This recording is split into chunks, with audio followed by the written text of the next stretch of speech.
Get ready for an unfiltered dose of reality straight from the streets. Introducing the Ask a Cop podcast on YouTube.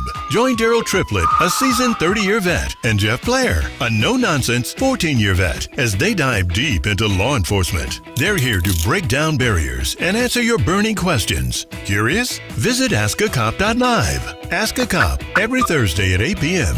Subscribe now at askacop.live. It's time to Ask a Cop. And ladies and gentlemen, ladies and germs, we are back. I am so excited. This is, believe it or not, our 7th episode. Seven. Yeah.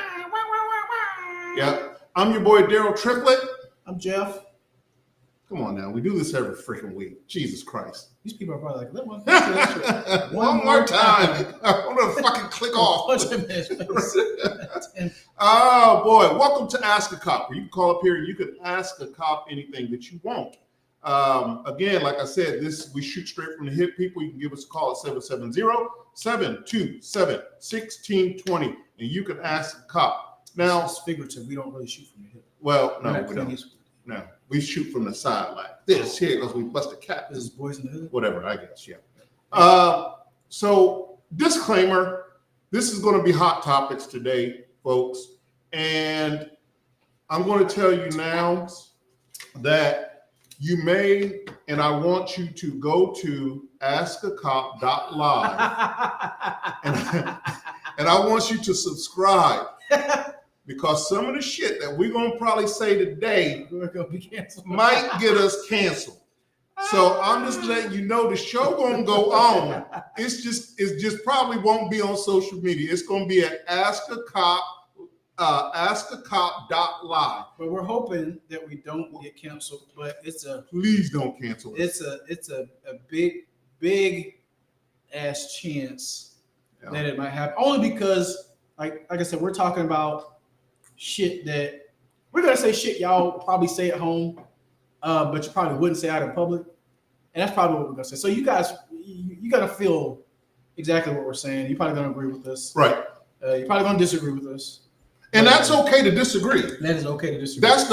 This is at the end of this segment. That's what I want to bring home. Mm-hmm. Is it's okay to disagree. You don't have to hate me. I don't have to hate you. We can still disagree and still be cool. All right? I'm not saying that we got to go make love to each other. I'm just saying that, hey, I got a viewpoint. You got a viewpoint. It depends on how you look. Oh, God. Jesus, here we go. Like I said, y'all subscribe to askacop.live and get on our registration there. It's at the bottom of the page. Because if they cancel us, we're going to keep going. But it just may not be on this platform. Yeah. Hey, how you doing? Roland Hillman is in the house. How you doing, Roland? Rondell. That's Rondell. Oh, I was going to say Roland. Put your glasses on. Goddamn. My goddamn glasses on. Jesus Christ. Hillman. How you doing, buddy? I'm a little upset with you, but you know why. I love you still, but we're going to talk after the show. I'm going to call you. So, people, we got a nice topic for you today. We're going to have a defense attorney is going to be calling in and going to be answering some tough questions. Now, the topics that we're going to get into today, come on, guys, everybody share the link. Share the link. Y'all know how we do this. Share the link. Share the link. Let's go. Let's get it cracking. Let's go. Get it cracking. Okay. A hot topic is, can the public film police officers with your cell phones, with other audio devices and stuff like that? Can the public film police officers? And then the second subject that we're going to get into at the end of the show, which is going to be a hot button topic, is going to be the political gamble with Vice President Kamala Harris. And hey, John, thanks for joining us again. So that's going to be some of the hot topics that we're getting into today. And y'all going to see me keep messing with this thing here because My damn phone keeps falling. So ghetto rigged that shit. But anyway, so we're gonna get into it. First thing, y'all know what time it is. We're gonna get started off with Jeff and Daryl's game here, and I want to see which one of you guys get these answers right. And how the game goes is I'm going to ask 3 questions to you about what do you think about Jeff? What is true about Jeff? Your job is to put them in the chat here and to answer them, right? And then Jeff's going to go and he's going to say, what are 3 things true about Daryl? And you guys put it in there and you answer it. Now, the winner of this round, Jeff is going to buy you a absolutely nothing. Jeff is going to buy you an Ask a Cop t-shirt, right? One of these fancy dancy t-shirts that we got on. We got available on our merch right up there in the up here in the top part of the show right here. Okay, so the winner of this now, it's going to be the first person who gets it right. Okay, we're not giving out 30 of these damn shirts. So we got stuck the last time. The last guy was like, that's off the hook. He was like, hey, did you get my cash out? Did you get my cash out? It's like, God dang on, mother. You wasn't even the first answer. Okay, so here we go, guys. Thank you guys for joining. You guys sit back, relax, grab a stick, and pour your drink, and this cheers to you guys right here, man. Yep. So let's get it. Okay, you're up, Jeff. I'm up. Shit. Okay. All right. I'm going first today. All right. What strange behavior is true about Daryl? Even though there's a lot of them, but there's only one that's true on here. A, he has 10 kids and hail from Columbus, Ohio. What really gets him mad is people who don't use their turn signals. B, is he's a proud father of 5 kids from sunny California, and nothing grinds his gears more than pineapple pizza. Now, you remember I told you guys last week, anything dealing with food is probably going to be right, but I don't know if this was, so hold on, let's see. C is he has 3 kids straight out of Texas, and his biggest pet peeve is slow walkers in a crowded place. Which one y'all think? Somebody says A. A, okay. Ms. Wright says A. Okay, Wright says A. All right. What else? Somebody said C. John said C. John said C. All right. Anybody else? Come on, y'all, get that shirt. Get those. You know. I'm gonna give y'all a hint right now. Don't give them no hint. You can't give them no hint. That's cheating. I can't. All right. That's cheating. They ain't gonna be calling here saying we're a fraud. Jesus Christ, Jeff. Hey, listen, I was trying to help them out. All right.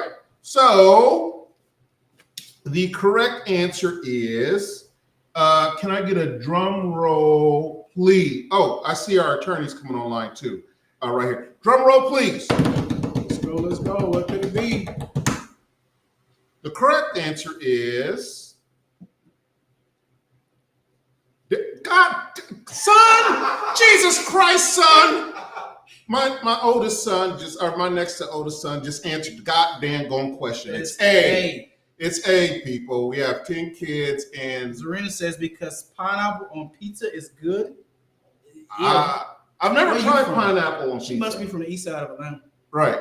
I've never tried pineapple. They eat anything. Yeah.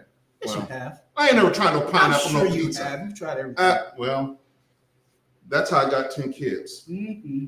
Okay, I hope my mother's not watching. Hey, Miss Wright. Right. Okay. All right. So who was the winner of that one? Who answered A first? Miss Wright answered A first. Okay. A. All right. Miss Wright is the winner. Miss Wright is the winner. If you will, we'll get your contact information right. Just stand by for just a second, and our producers will show you how to send the email with your contact information. We'll send you a shirt. Okay. Zone 6 all day. Zone 6, baby. I told her she wouldn't have the pineapple on her pizza. I told her she must be from East Atlanta. So she's telling me, yes, she is from East Atlanta. Nasty ass with pineapples on your pizza. Hey, don't knock it till you try it. Okay, all right, moving on here. We got to move on because we have a very special guest that's tuning in. That's going to be all right. So next is about me. All right, you go ahead. Okay, all right. So the next one is about Jeff. Okay, which of these strange behaviors is true about Jeff? A, he's got 4 kids and he hails from New York City, and nothing ticks him off more than slow Wi-Fi. Okay, all right. You can't answer. You can't answer. All right. B. I got some shit. I always got some shit. He's a dad of 3, straight out of Texas, and don't even think about talking to him before his morning cup of coffee. It's his pet peeve. Or don't talk to me at all. period. C. Jeff parachuted with a trash bag from his bedroom window when he was a kid. Now, which one do you guys think? A, B, or C about Jeff? Okay, I got a C. Zarina says he's crazy like that. Laugh out loud. Someone else says C. John says C. Okay. All right.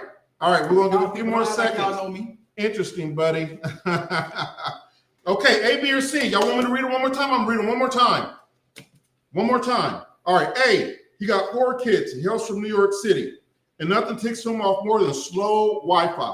B, he's a dad of 3. He's straight out of Texas. And don't even think about talking to him before his morning cup of coffee because that's his pet peeve. C, Jeff parachuted with his big ass head. Hillman says B. Okay, Jeff parachuted. Wright says B. Uh-huh. Digital marker says C. Okay. All right, okay, last one. Jeff parachuted with a trash bag from his bedroom window when he was a kid. That would be the dumbest damn thing I've ever heard in my life. All right, drum roll, please. Bobcat Can said A. Hey, all right. Well, you've worked with me before, so you know I do a lot of dumb shit. Therefore, the answer is C. But it was actually the roof. Me and my cousin used to jump off the roof of the house with trash bags. It was a shed, the roof of the shed with trash bags. How'd that work out for you? It didn't work at all. But I'm surprised that motherfucker had no broken bones. We did all kind of dumb shit. I can just see that right now. It didn't work. Y'all dumbass jumping off the damn roof. Jumping off the roof. All right, here's that, you people. Good. All right, people, we got a hot topic. Got a hot topic right now. Why do you always do that, son? It's a sound, like the sound. Oh yeah, they do. yeah. No?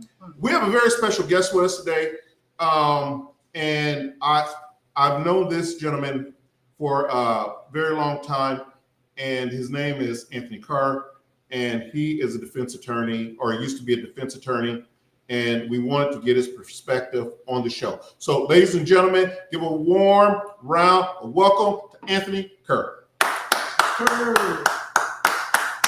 What's up, buddy? How you doing? Oh, hold on. You're muted. I can't hear you.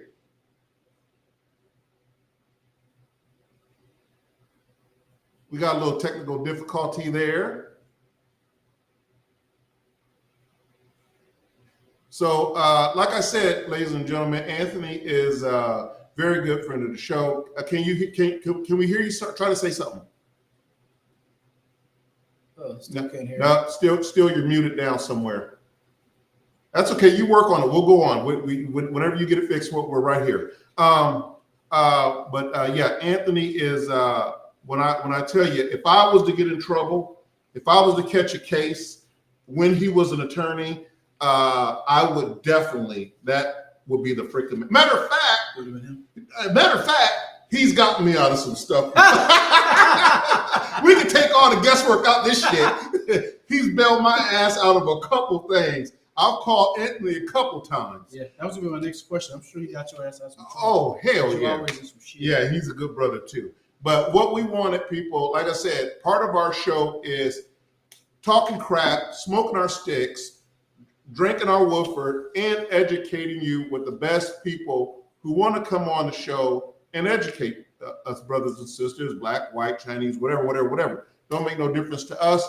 We hear about cohesiveness and joining together. And like I said before, one thing about it, two things for sure, is that we always are not going to agree on certain stuff. All right. And that's a big part of the show that we're going to learn today. We're not going to all agree probably on the same thing. And we're not supposed to. No, we're not supposed to fucking agree on every single thing, right? So that's what makes us individual, and that's what makes us special. So I have some other qualities that make me special. Like what? I can't even. Jesus Christ. We won't talk about them. Let's see here. Okay, so Anthony's having a little problem here. Let's see what we got here. You're all good on my end, buddy. I don't know why you're not coming through on. And I know our volume's up there, so we should be able to hear you. You want to hang up and try again? Yeah, that's what I was about to say. Tell them to hang up and try again. Or try from your laptop or something like that, or another device. Yeah. Okay. So, folks, we're going to go ahead and jump into it here while Anthony fixes his problem there. Mr. Kerr fixes his problem.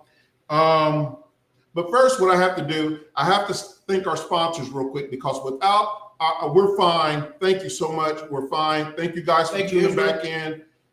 Is that Izzy? Where's Izzy? I don't know if that's your Israel. Oh, no. That's another one. That's another one. Yeah. Oh, thank you, brother. Anyway, but we have to pay some bills real quick. Do not turn off.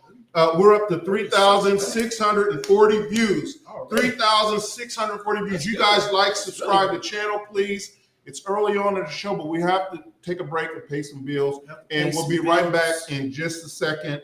And yeah, right. I don't pay bills. You do pay bills. All right, go ahead to the commercial. With over 50 years of experience and a perfected 100% American-made manufacturing process, Tallman Pools sets the standard for excellence in fiberglass pools, spas, and tanning ledges. That's right, our pools aren't just pools, they're works of art.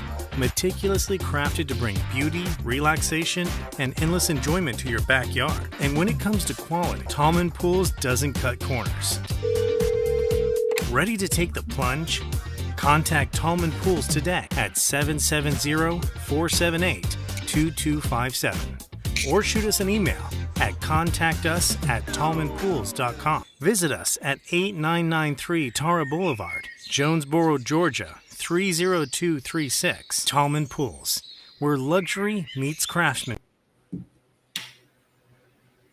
Okay. All right. So, people, we are back. Okay. So this conversation that I want to get into, very, very important. So a lot of us encounter the police every single day. Most of the time, folks, it's without problems. Most of the time, it goes off without a freaking hitch. But sometimes it does go crazy. Now, we get a lot of questions. People calling every day. What can you do and what can't you do with the police? One of the things that we got a question on is, can you videotape a police officer? This next slide that you're about to see is going to address a situation that happened, a very violent situation that happened. Then someone recorded it, and then we'll get your outcome of what you think was the issue, right or wrong. But I'm telling you now, prepare yourself for the video. Okay, go ahead and roll the clip. Leave the fuck alone. Yeah, bro. Fucking weirdo. Alright, I'm gonna see that you know that, right? I'm gonna see you know that, right? I'm gonna see you know that, right? Yo,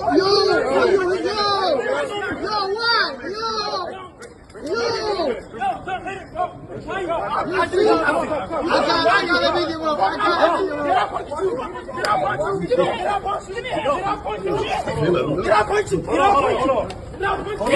Yo, don't fucking hit him, bro. Yo, don't fucking hit him, bro.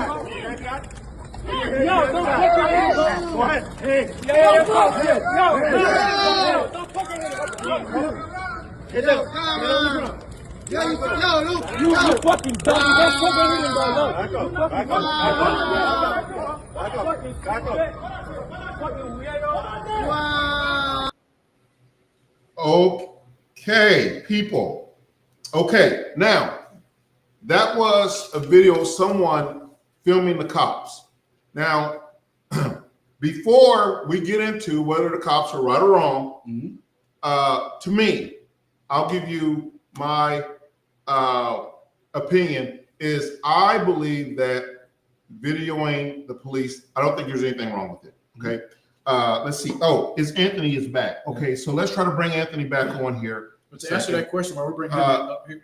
Mr. Kerr, you back? Yes, I'm here, gentlemen. How y'all doing?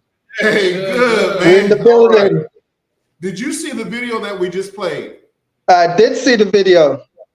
Okay, all right. So, well, let's get defense attorneys thoughts first. Let's get to Yeah. Let's get to it. Well, let me clarify. I'm no longer practicing as an attorney. I've left the profession of being in the courtroom. I'm now operating on the business side and using my legal skills to further our business endeavors. But nonetheless, I still have the training and I still have the experience and I still have the knowledge. And he was a hell of an attorney when he was one. And I'm sure he's making probably Still quadruple. am, but not practicing. So if I'm ever in trouble myself, I know what to do. Or if my family is ever in trouble, or if Daryl ever finds himself in trouble, he knows who to call. Again.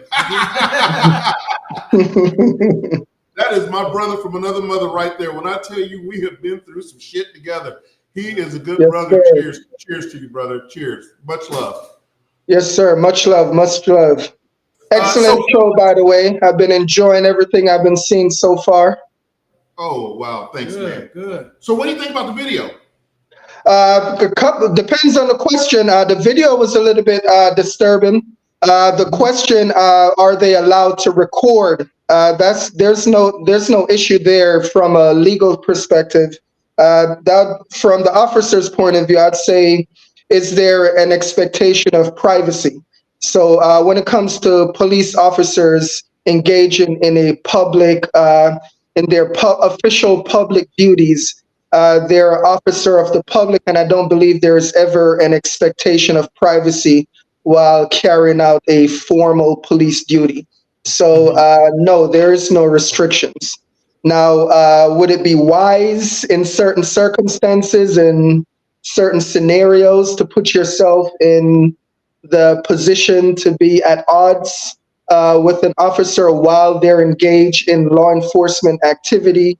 You could find yourself in a position where you're obstructing an arrest or impeding an investigation. But I'd say those are the limits of what your restrictions would be. Mm-hmm. Yeah. So I agree, because there's been several times where, and we see it all the time, where officers are being filmed. Which, in my opinion, yes, you are able to film the officer, but when it becomes, when you get too close, a lot of people love to run up on the officer with their camera in his face and things like that. I think when, like you just said, Carl, when you get too close, when it becomes a situation where you're obstructing the officer in his duties, then that's when it becomes a problem. Right, and there are legal consequences for that. You're not allowed to impede an investigation or obstruct an officer. But I don't believe recording is in any way an obstruction, and the officer should have a reasonable expectation of being recorded because they're executing a public duty in an official public capacity. So I don't see an issue there. That gentleman may have a case, though. Hold on, Oh, yeah, Mr. Carr. We have a caller on the line. Hold on one second. Ask a cop. How can I help you? Yes. Hey, Kimball, how are you? Hey, man, talking about brothers from another mother. Right. Hey. You're on live. You're on live. You're on the air live. Yeah, I can only see a little clip of the video. It wouldn't show me the whole thing, but my outlook. The officer's in the wrong. I don't see anything wrong with it. Right. The one thing that's going to irritate the officer is when they pull you over and you pull out the camera. Mm-hmm. And you know what goes out there? That's one thing that's going to irritate the cops to no end. Mm-hmm. Yeah. Yeah. When they pull you over for, not only is he going to be looking for that, but he's going to be looking for anything else. Mm-hmm. Yeah. So when you look at, let's talk a little bit about this video that we just seen. Yeah. So that's in New York City. First off, it's just a different. I think. Well, no, and you're from the Bahamas or somewhere like that, right? Jamaica. I'm from Jamaica. I know we all look alike, but Yeah. it's Jamaica. So that's from New York City. So let's talk about that video just a second. The officers, first off, whatever had happened, They were willing to squash it and let this dude go. Which they were. Okay, They were walking off. They did. They let this dude. They unhanded him, and they were like, "Fine, whatever." I don't know what they were even stopping him for, whatever. Then the reason why the producers put that clip in there because it's talking about cell phoning. Can we record the officers? Then that's when the guy took and got up in the officer's face and touched her in some type of way and was recording and talking crap to her. And then that's when she smacked his hand out the way and then the fight begun or whatever. So to me, listen, if you go looking for an ass whooping, sometimes you will find it. Because these motherfuckers is letting you go. Yes. I say, get the hell on, go on and do what you got to do. If you need to file a complaint, do whatever you're going to do. There ain't no reason for you to be going up to this woman, putting your hand in her face, no phone up in her face, and technically even a brush across could be considered an assault, correct, Anthony? Yeah, especially when you're doing it against an officer. So that's definitely an aggressive move against the law enforcement officer is not a good thing, especially if you're doing the first punch or making first contact. Right.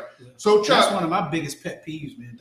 If you're gonna record me, fine, but do that shit at a distance.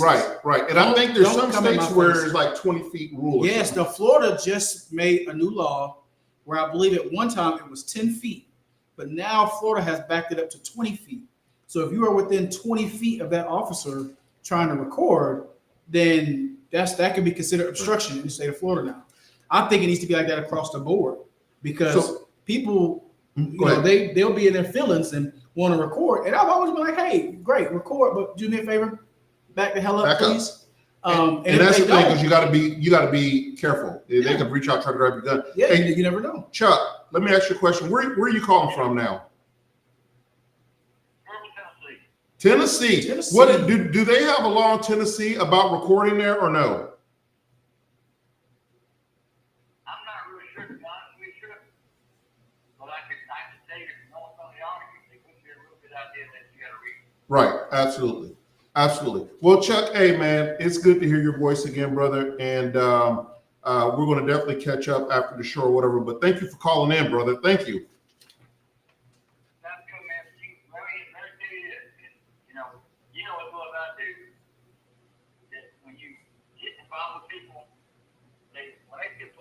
They don't think clearly. Because if they did, half the stuff they do, they wouldn't have done it in the first place. Right, absolutely. So, Absolutely. take care of that, brother. I'll talk to you. Okay, man. Thanks, man. Okay, thanks for calling. Bye. All right. We got a call from Tennessee. That was Chuck Kimball. Yeah, he's a good man. So again, I think that if you go and agitate a problem, you're going to find it. So do I agree with, hey, a fight's a fight in my book. And my thing is, stupid shit gets stupid results. So my thing is, just leave him alone, bro. What are you trying to prove? And what do you think is going to happen? So yeah, these guys may have been a little hot-headed once he put that camera in the face, and I guess it's a simple assault. I believe it was too many of them for that many punches to be given to the guy, just in my opinion. It was about 4 of them. I think it should have been no problem with them picking him up, getting him Put him on the ground, right. Get him on the ground. Did I miss the first part of that video? Was the gentleman, was he a recorder? The first part of that video, Carr, is they was doing whatever they was doing with him, and then they let him go. And then he strikes the officer as they're walking off. He strikes the officer. He gets in the officer's face and pushes against her or something like that. Let's watch the video one more time, producer. Let's bring the video up one more time, please, for Mr. Kerr. Okay, here we go. Leave the fuck alone. Yeah, bro. Fucking get over. All right, I'm gonna see you know that, right? I'm gonna see you know that, right? I'm gonna see you know that, right? Yo! She got on his ass.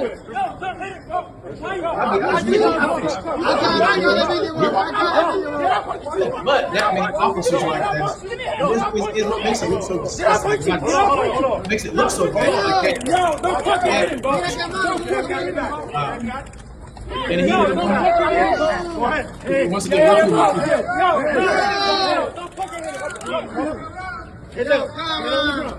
You fucking dumb.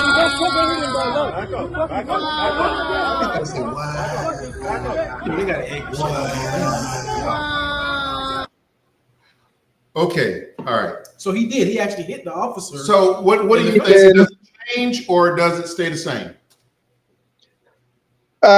Pretty much stays this. He initiated contact, but if I was his attorney, I do believe he has some ramifications. There's a degree of reasonableness. I think they continued force beyond where they had him subdued and under control.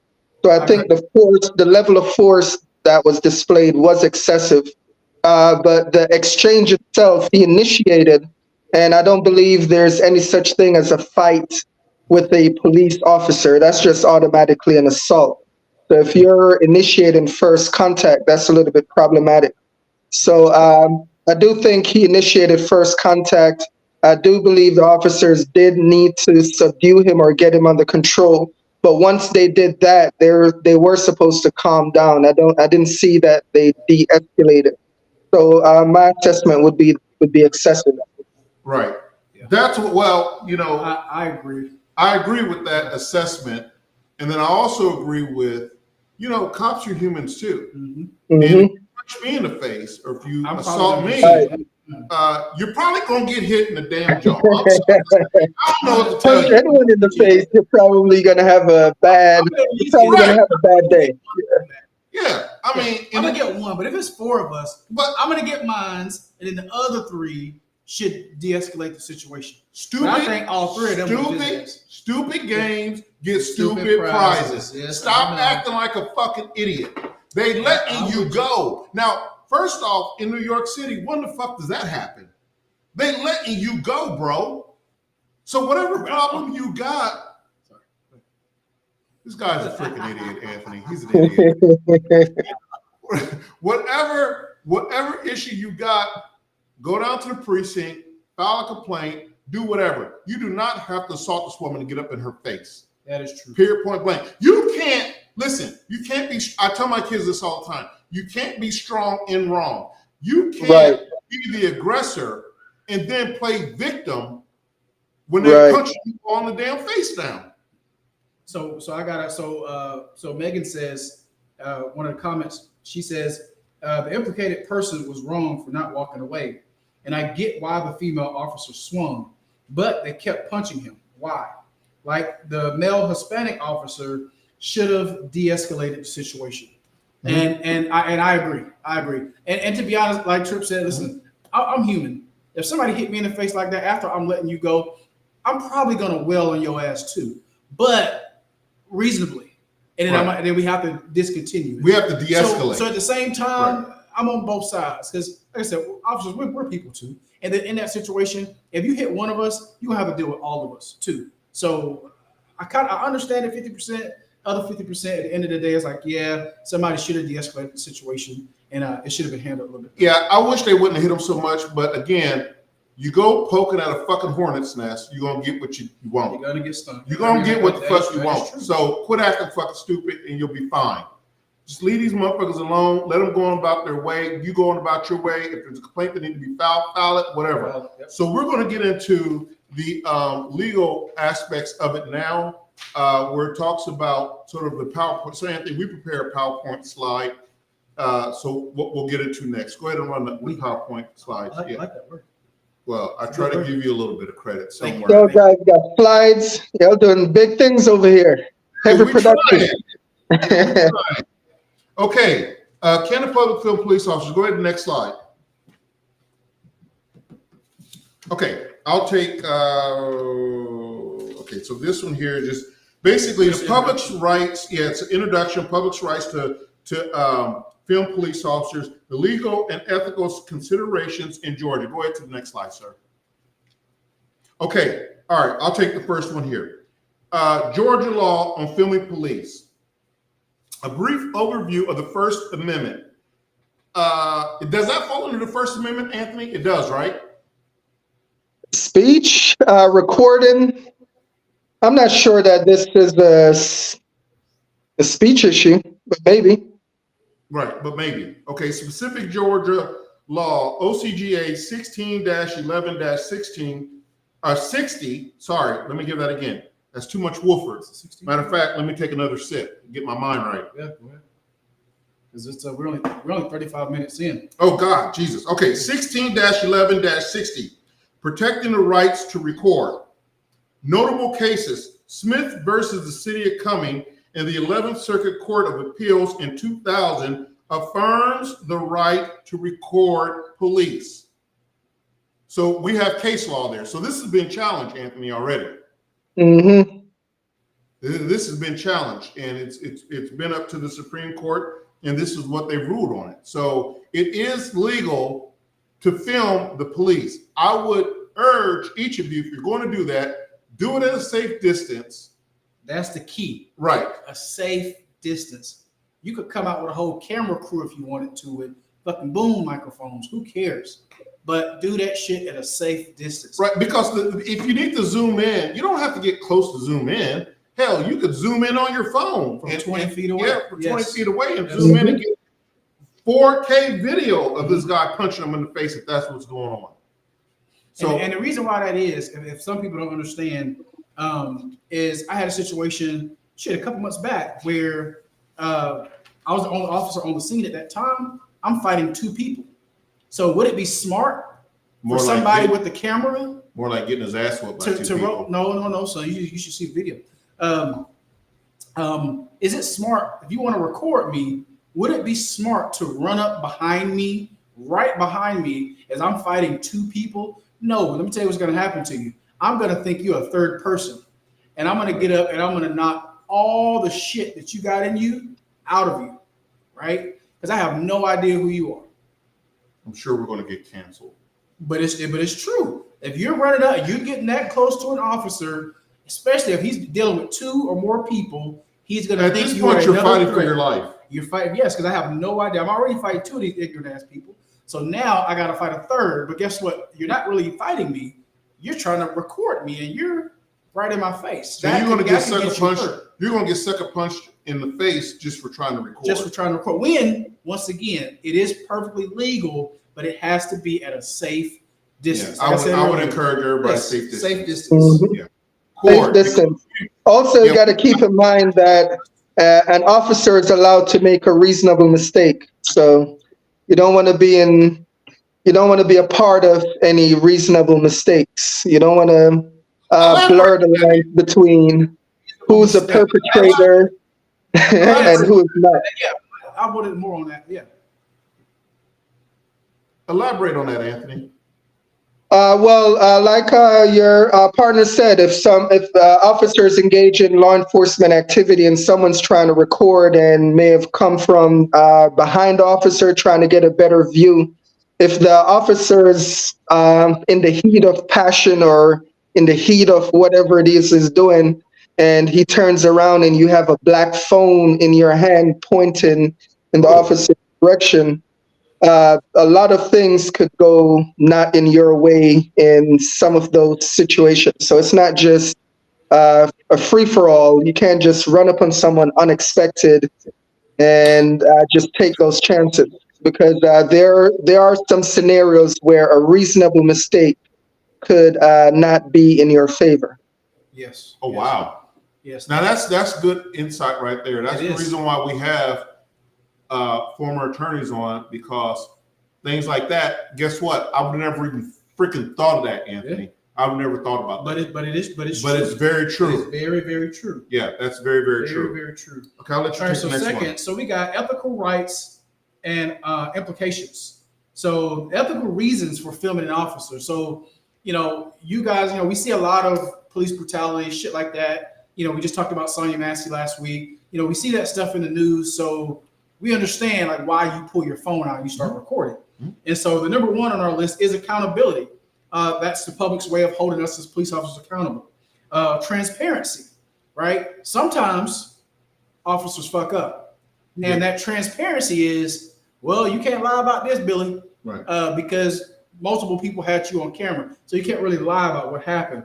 Community trust, right? Going back to holding us knowing that we're held accountable, we're held to a different level, different standard. We have to build that trust with the community, and that's what this whole podcast is about. Right. This whole podcast is about us being able to share this information with you guys. This is for the public. This is a community policing platform, right? Next is potential ethical concerns. Those cameras come out because you want that officer to know, hey, I'm recording you, just so you know. Like, right? So we hear it all the time. We're recording you, and so that's their way of keeping us in check, which is nothing wrong with that. Nothing wrong with that. Policy issues, right? I'm recording this person. You know what? He violated this policy, or he did this wrong. He did that wrong.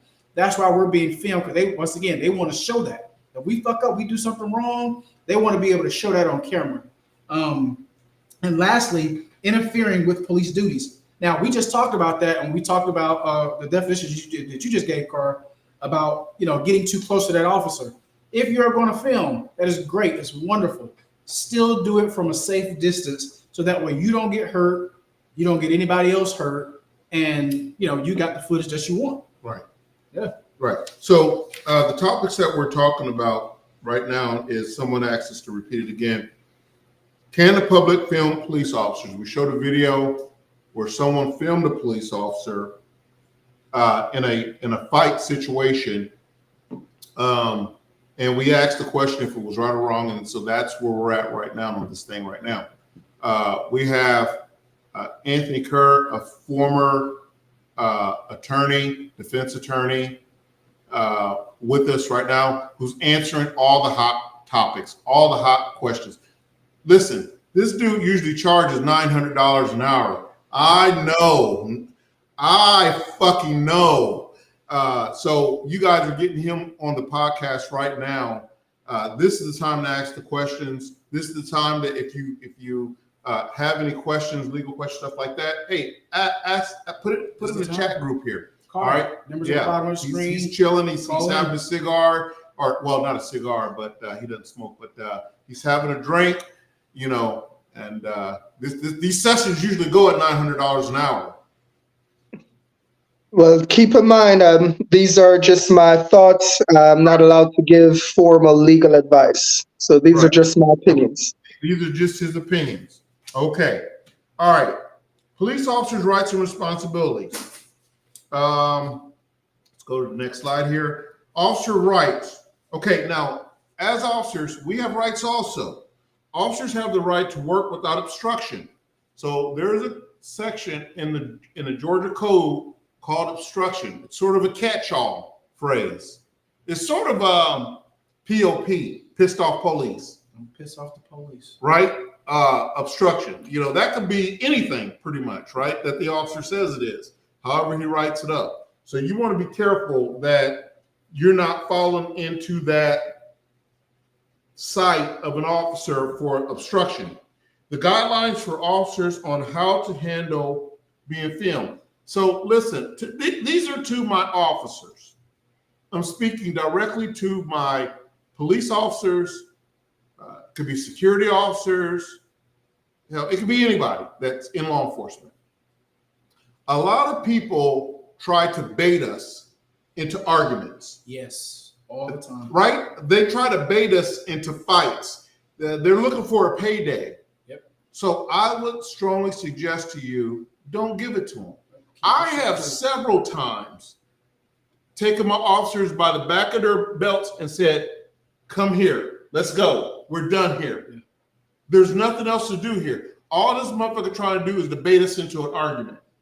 And if we're stupid enough to sit there and argue with this idiot, then who's the idiot?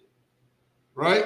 So at some point in time, someone's got to be the mature person and say, okay, fine, enough is enough. Yeah. And the emphasis on de-escalation and respecting public's rights. Now, Anthony, I'll let you take that one. What do you feel about that one? I'm not sure. I can't see. Say the question again. Emphasis on de-escalation and respecting the public's rights. That's kind of vague, but de-escalation, the officer always has a duty to de-escalate. I think the officer has the high ground in any conflict. So the law is on the officer's side. The benefit of the doubt is on the officer's side. So he's in a position of power. So it is on him or her, the officer, to de-escalate. Then it's on the public or the member of the public not to provoke or to instigate anything. But within those parameters, yes, you do have the right to record. No, you don't want to engage with an officer that has the upper hand. And yes, the officer does have an obligation to de-escalate where possible. Correct. So no, absolutely. So there you have it. Next slide. And I'll let you take this one. This one is good. This one is good because this talks about, okay, what to do if the officer is asking you not to film, right? And like we just talked about, you have a right to film. You can. But it says here, look, know your rights, remain calm and polite. Steps to take if the officer asks to stop filming. Politely assert your rights to film. Do not physically interfere with the police's activity.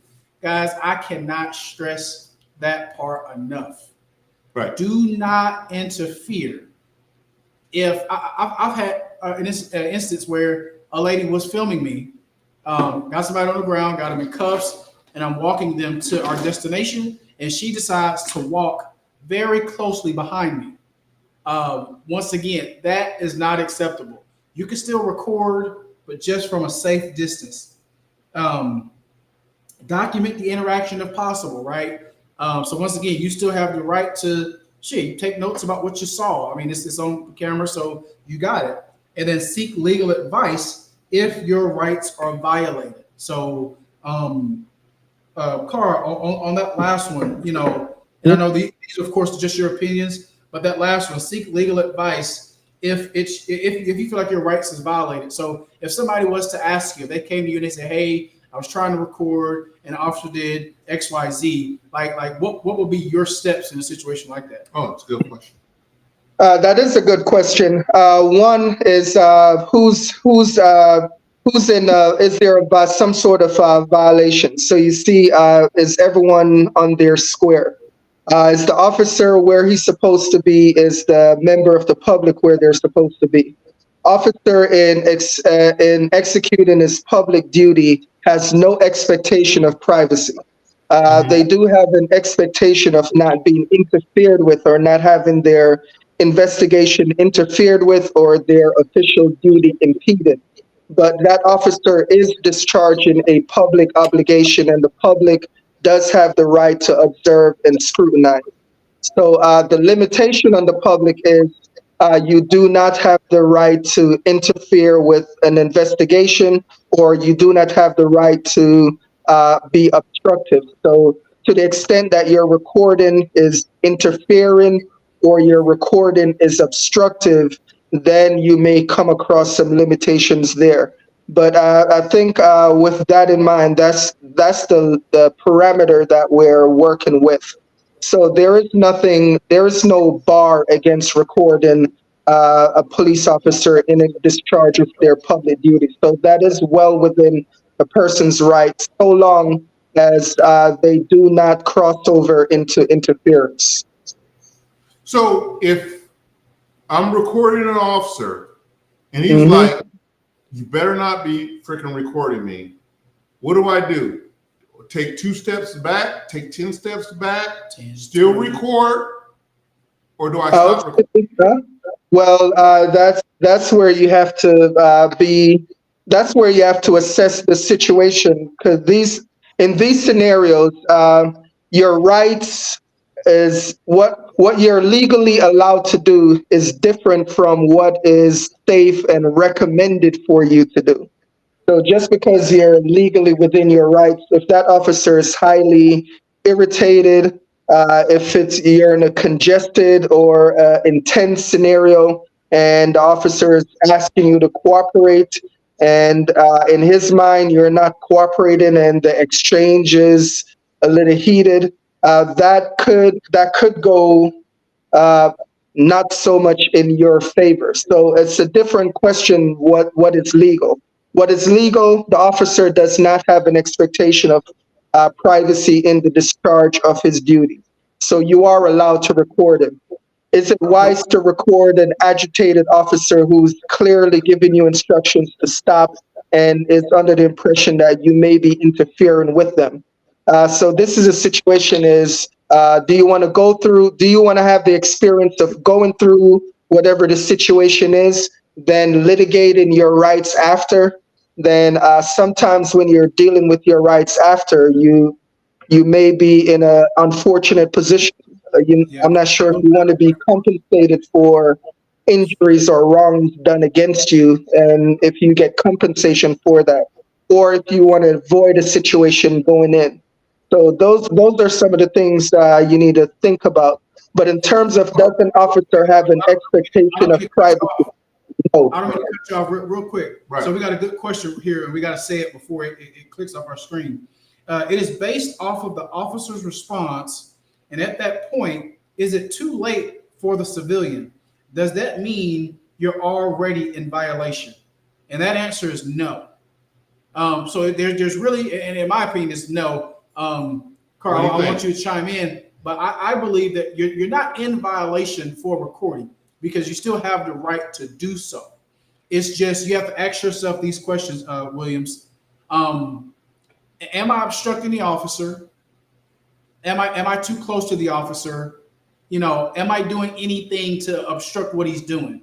If any answer to those questions is yes, then once again, get to a safe space from that officer because you still do have the right to record. Carl, what do you think about that question? I think you answered that perfectly. Yes, you do. You do have the right. Well, let me say it a different way. The officer does not have an expectation of privacy in the discharge of their public duty. So there is no restriction against you recording. There is no expectation of privacy whatsoever. You are forbidden from interfering with an officer formal investigation, and you're forbidden from impeding an officer. So to the extent that your recording is interfering or impeding, then you may have an issue. Outside of that, no, there is no bar.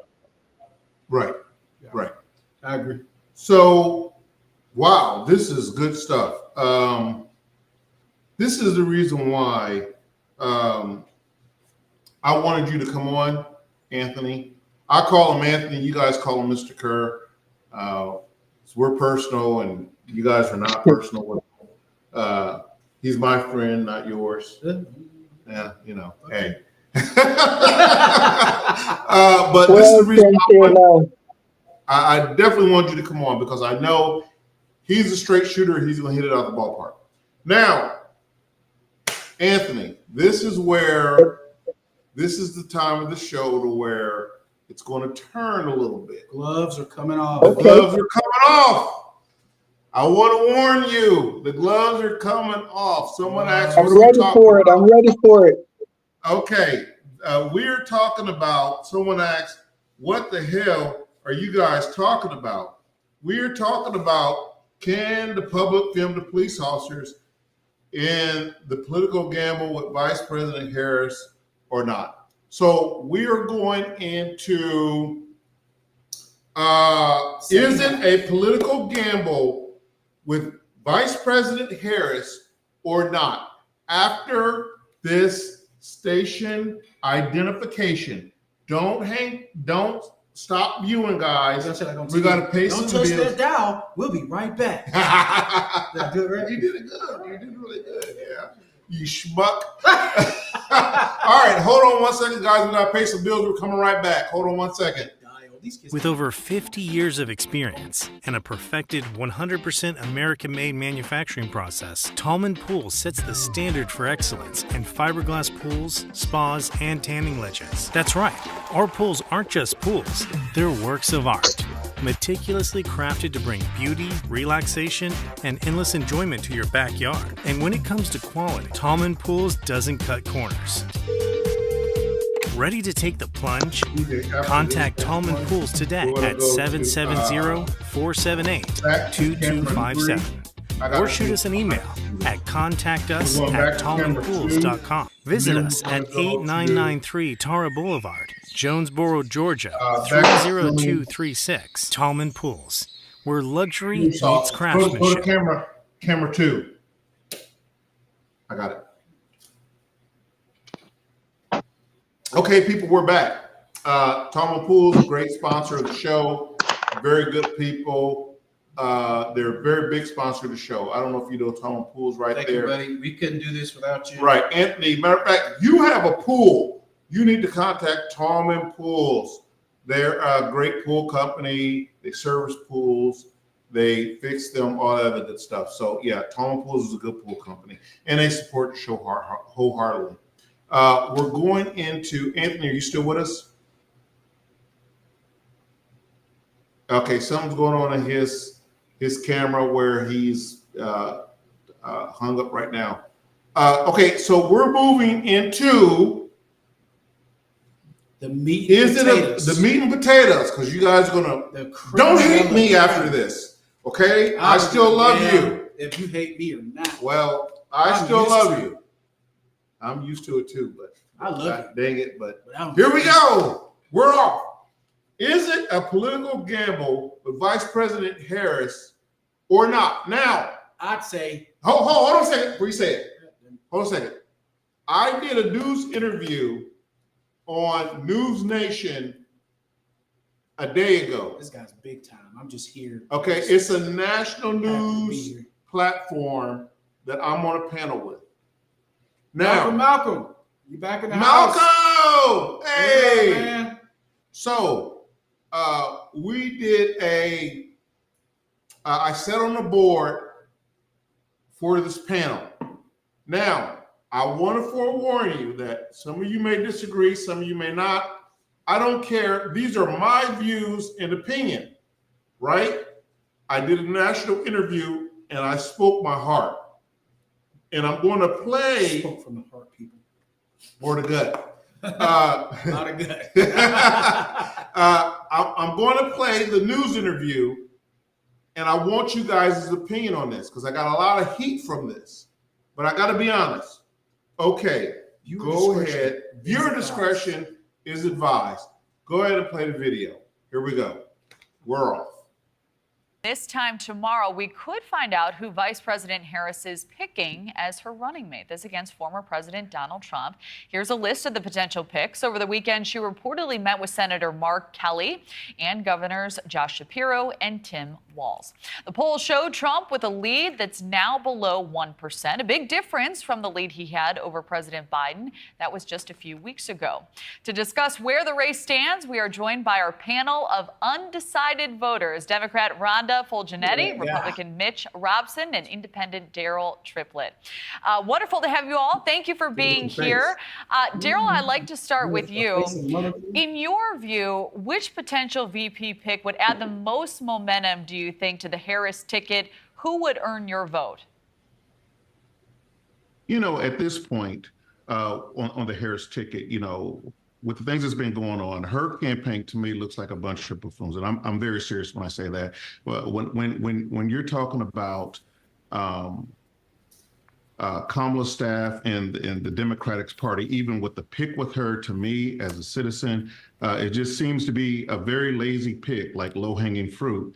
And, you know, that's why a lot of people are, in my opinion, are leaving the Democratic Party and exploring other things. And, you know, at this point, with me, I mean, they could have picked, anybody for a presidential candidate. They could have picked Miss Rachel with a running mate of Dorothy the dinosaur from the Wiggles, for all I care. At this point, like I said, the way that they did with the whole Megan Thee Stallion thing coming out on the campaign trail, and just the whole buffoonery stuff with that. And I'm not saying that the entertainers are doing their jobs. Okay, it's the pick of her campaign staff, which allowed all this to go on, is a clear picture to me that, hey, you're missing a boat if you're trying to appeal to the Black vote. You're missing a boat. That is not the way to do it. And, I think it's dehumanizing to women. I think it's dehumanizing to people of color that her campaign picked that there. And I'm just very, very, very disappointed with her, just the way that she came out with the whole thing. So right now with Kamala Harris, I am just not feeling this here. I mean, it's just if I was her, I would fire my whole campaign staff and start all over. And we need a president that's going to address the serious issues of the country today and really address our concerns. Daryl, what was the move that made you feel the most that way as you watched her campaign unfold, as you watched some of these announcements? Was there a single moment where something went off in your head and you said, enough's enough? The booty clapping from Megan Thee Stallion, and it was just the rappers that was on there, that, and I think that, yes, that is their job to do that. And I'm not upset with Megan Thee Stallion. I'm not upset with any of the rappers. What I'm upset with is Harris's choice. If you're making a choice like this, you're already the vice president of the United States and you're running for the highest office of the land and you're making ridiculous choices like this, then what is to come in the future? And if you say you didn't know that they were going to be on there, which I wouldn't believe that, then you're incompetent then. So again, it takes us right back to the thing is we need a president who is serious about this country, who's going to address the concerns of the people of this country and not be taken like a freaking joke to the rest of the world. Daryl, thank you for that. Rhonda, I'll turn to you next. So I'm curious, do you Okay, think stop there it is for a just a VP second. pick? I gotta stop it. I said I wasn't going to stop it. BJ said, damn, Daryl, you was on the news? Yeah. But the booty clapping from Meg Thee Stallion is what got me too. Old Pete was up there shaking his ass. Listen. If you know, you know. Yeah. Listen, guys. I love everyone. But our country. Except those people who don't use their turn signals. Except for the people who don't use their turn signals. Listen, our country is such in turmoil. The buffoonery that I seen at her campaign, I was actually willing to give her a chance. Okay? Not me. Until I'm like, if this is the decision that you're making and you're already the vice president, you've already said that, well, I'm the first I'm the first American Indian congresswoman and all this other stuff and not identifying with the African American community. It gives me pause, to say the least, on something like that. And that's the reason why I made that statement. Not that I need any of your permission to make that statement. I'm not looking for that. But what I'm looking for is a commander-in-chief who's going to think about putting us first. The little guy,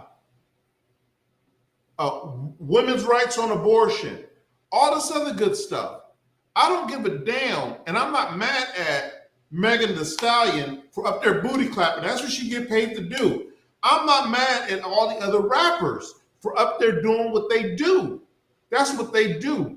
But what I'm saying simply is we are in a turmoil right now in the United States of America.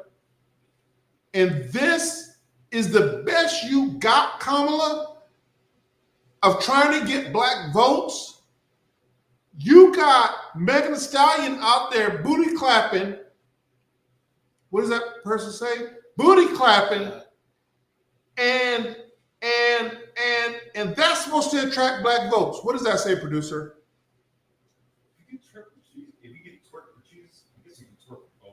Hey. Janine. I like Janine. Get your ass. Get your ass off our feet. Off our feet. Yes, Janine. I guess if you So, twerk, listen, Jesus, you can twerk with listen. us. We are in such. Hold on, wait a minute, real quick. Malcolm has another good question. Okay, go ahead. Put Malcolm up. Malcolm says, Malcolm says, all opinions are blessings that God gives us. That's what makes America great. Appreciating others' opinions. I agree, Malcolm. You could not have said it better. That's why I love you. It's an opinion of mine. Okay, put Alan up there. Is that Alan? That's what did Alan say? What did Alan say? What did she say? What did he say? I can't see. Just you read it. Producer? It says she. It says see. She doesn't even identify as black, but she wants to pretend pander to use us. God damn it! God damn it! Too much woofer. See, she don't even know. She wants to. But she wants to pander to us. We don't know what she's identified as before she nominated. Oh, okay. Now let me stop you right there. That is absolutely true, and that's why I said the comment that I said. Because now you want to identify as Indian American and not Black American. And I don't care if you marry a white guy, Puerto Rican guy, Spanish guy, whatever, you married a white guy, and now you're identifying as Indian American. And then now, when it's time to run a president and you want the black vote, now all of a sudden you cooking collard greens in the bathtub. I got Meg Thee Stallion shaking his ass up on stage. If you know, you know. Zarina says, I agree with Chip 1,000,000%. I'd be dumb to vote for her bullshit. Thank you. Thank you, Zarina. I love you. All right, go ahead with the video. That's the woofer talking. He has no idea. That may work to counteract some of Now, that it's Rhonda's messaging. turn Who to do you comment on believe this. would be the strongest pick and may work to earn your vote? Hi, good morning, Kelly. How are you? Hi, gentlemen. I really am hoping and rooting that tomorrow in Philadelphia we have Josh Shapiro, the governor of Pennsylvania, on the ticket. I unfortunately disagree with our co-panelists here. I don't think anybody's doing anything buffoonery. I really think that at this point in time, both sides are trying to do the best they can to put their best foot forward. And the question is, do you like what they're presenting, right? And I think on the Democratic side, I think if Kelly gets picked, I mean, these aren't like little candidates. These aren't small people. You know, Kelly is literally an American hero and has done so much for this country with him and his wife. It's actually offensive to hear that that pick would not be a good pick for this country. In addition to that, you have Josh, who has done so much for the state of Pennsylvania. I am from the Philadelphia area. I know what he's done for the state, and I know how hard he can campaign. So I really believe that either one of those choices in my book would propel the Harris campaign to where they need to go, and we could address the issues we wanted to address. My biggest concern about Josh is probably, you know, we have a very big divide right now between the Palestinian contingent and the Jewish contingent, and how does his religion and his faith factor into that? Should it even factor into that? But unfortunately, we need to discuss it. But just bringing it back home to you, I really think that out of the candidates that are remaining left, the viable candidates, we have two really strong men who have been devoted to the country for a very long time. And you contrast that with J.D. Vance, who is calling women who can have children or women who choose to not have children cat ladies. I think if there's buffoonery going on, it's on the other side right now. And as an undecided voter, it's very, very hard to weed through how both sides can't get this right. How do we not have this right at this point in the campaign? It's actually ridiculous to think about what's gone on in the last month. I mean, I'm glad that the Democratic ticket kind of cleaned up the ticket, but on the Republican side, you know, pick Nikki Haley, pick Ron DeSantis, pick somebody that can give that ticket more credibility than J.D. Vance. How much, Rhonda, would you say her VP pick? Because it sounds like, while you may be undecided, you have strong feelings about what's happening during these campaigns. I think most of America does. Actually, I'm very impressed that we have 3 undecided. So we got N. Williams. N. Williams, she says, I understand that Megan Thee Stallion is an entertainer. However, politically speaking, that was not the place for her to perform. And no one had to tell her that. She made that choice herself. I guess when she says she's talking about Kamala Harris making that decision to have Megan Thee Stallion there performing. So listen. When I seen that, I said, oh, that's just Kamala mustering up all the black celebrities that she can to get the votes. Yeah. Now, last week, before you knew you was running for office, you wasn't fucking with black people. You was Indian. Yeah. Your mama was Indian or whatever, and you wasn't fucking with black people. But now this week, you running for office. Right. Now you got Megan Thee Stallion out here booty clapping on stage on your campaign. That is the type of nonsense. And I don't care. So listen, this is my opinion. And you have your opinion. My opinion is that you're not going to just bullshit me out of my vote. You're not going to just bullshit me because I'm black and now she's black. And now I'm supposed to just automatically take her bullshit because she's black. Bullshit. I call bullshit on it. Put the damn bullshit bell button. Hold on. Well, we got another question real quick. Good question. Pull up. There we go. You already knew where I was going. So, do you guys believe that she should have picked Shapiro or Kelly instead of Waltz? What about Megan Thee Stallion? I thought, when you say what about Megan Thee Stallion, I'm almost certain you're not talking about as a presidential, as vice president. They can't be talking about that. No, that's not. This is Malcolm's. This is Miss Malcolm. You know, to a degree, I agree. I don't remember the white lady's name. Forgive me, sweetheart, for forgetting your name. But she had a great point at the end. There were a lot more people, better people that could have been picked on both sides. Correct. I do agree with that. Like, for instance, for me, we're from the South here, South Carolina, Georgia. Nikki Haley would have been a great pick for me on Trump's side. That's just me, right? She's the governor of South Carolina, has a great resume. That's what I would have loved to have seen Trump with. He picked this JD Vance guy, which shit, but that's just what it is. On Megan Thee Stallion, yes. I just don't agree with the whole performance shit. Excuse me, Ms. Malcolm. I just don't agree with it. It wasn't the right place, wasn't the right time. It was definitely what we might say, throwing the rod in the water to see what you can catch. And that catch was for black voters. And she had other black rappers. Listen, black people are so much more than Megan Thee Stallion and black rappers. Yes. That's what I want to tell Kamala. I agree 100%. Black and people. That should be that should be why most of this shit that I've seen on Facebook of black people, because that's how black people felt. It felt like a slap in the face, like, damn, this is what you think of us? This is how you get our attention with shows and like this is a fucking circus? No, bitch. We have hearts and souls too. Like, it's more to black people than the goddamn buffoonery that my partner used. I love that word, buffoonery. I'm sorry using that shit from now on. More than the goddamn buffoonery that you see her put on as a show, trying to get black people to come her way. Listen, you can say anything that you want about Trump. Everybody say he's a racist, he's this, he's that, and the third. But goddamn it, you can't dispute the economy that he had under his presidency. We wasn't paying goddamn $6 a gallon for gas. Groceries was not as high. The housing market, Jesus Christ, y'all, come on. Like, you could say all about, am I a Trump fan? Am I a Trumpette? No, but I agree with what the motherfucker's trying to do and what he wants to do.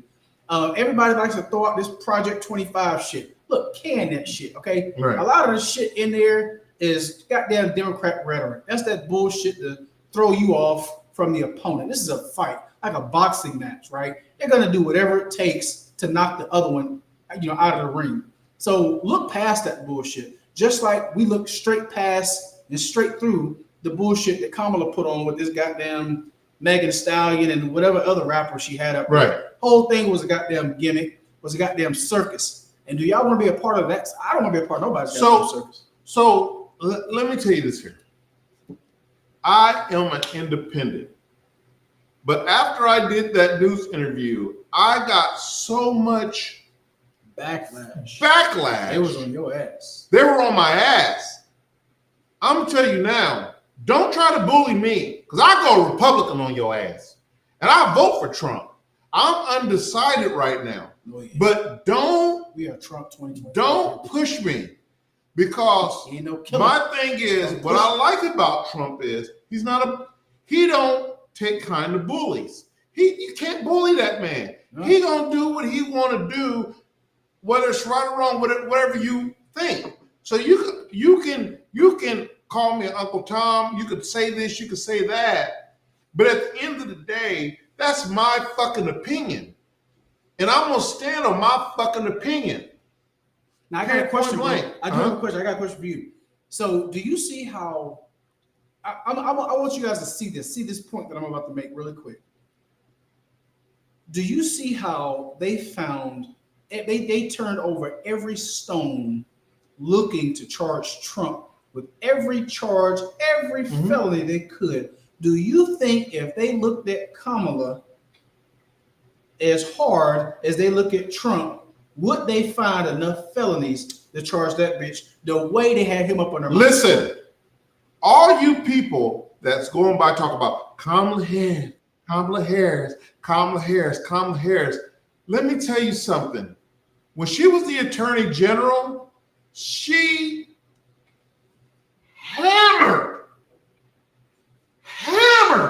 Black African American people. Yes. To the ground. Okay? Pull up that comment by Alan. I don't know what that says, but read it to me. What did Alan say? These black people have real issues. And finances, security. You have to give us more than just booty shaking and rappers with diamonds. What are your policies? What are you going to do to help us? Thank you, field goal. Amazing. Field goal, BJ. Amazing. Fucking field goal. Yes. Fucking field goal. Now, we got another comment by Megan. This is not Megan Thee Stallion, by the way. She says Kamala is an incompetent puppet that is controlled by the elite groups which operate behind the scenes.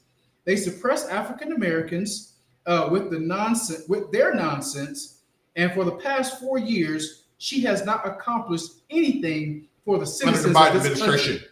That's right. Boom. Bam. We might as well close the show. See you next week, guys.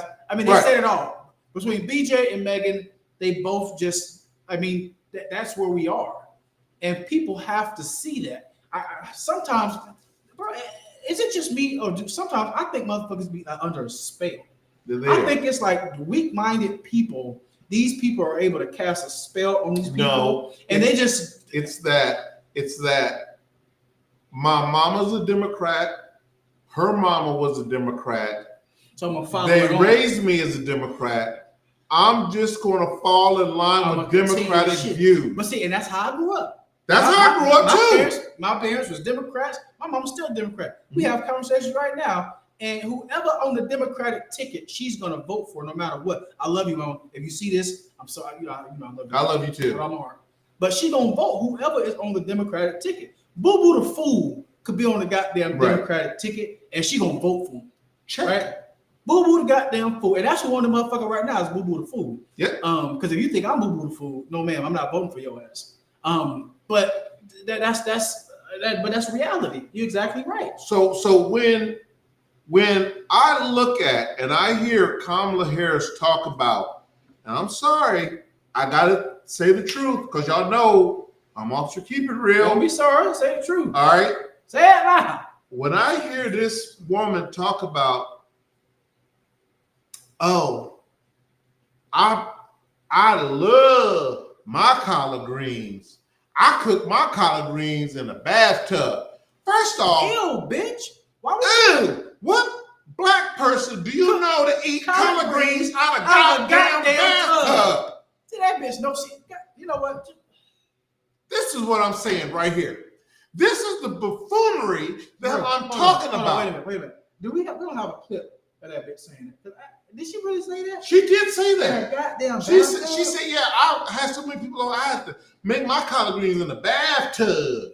I said, are you freaking kidding me? What black person makes their collard greens in the bathtub? Pull up what BJ said one more time. Pull up BJ. What did BJ say?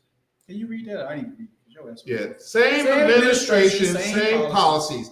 Kamala Biden, if you ask me, we need something different. And that is what is making more African Americans look to Republican views and independent views right there. Yes. Because we are not just drinking the fucking Kool-Aid. No.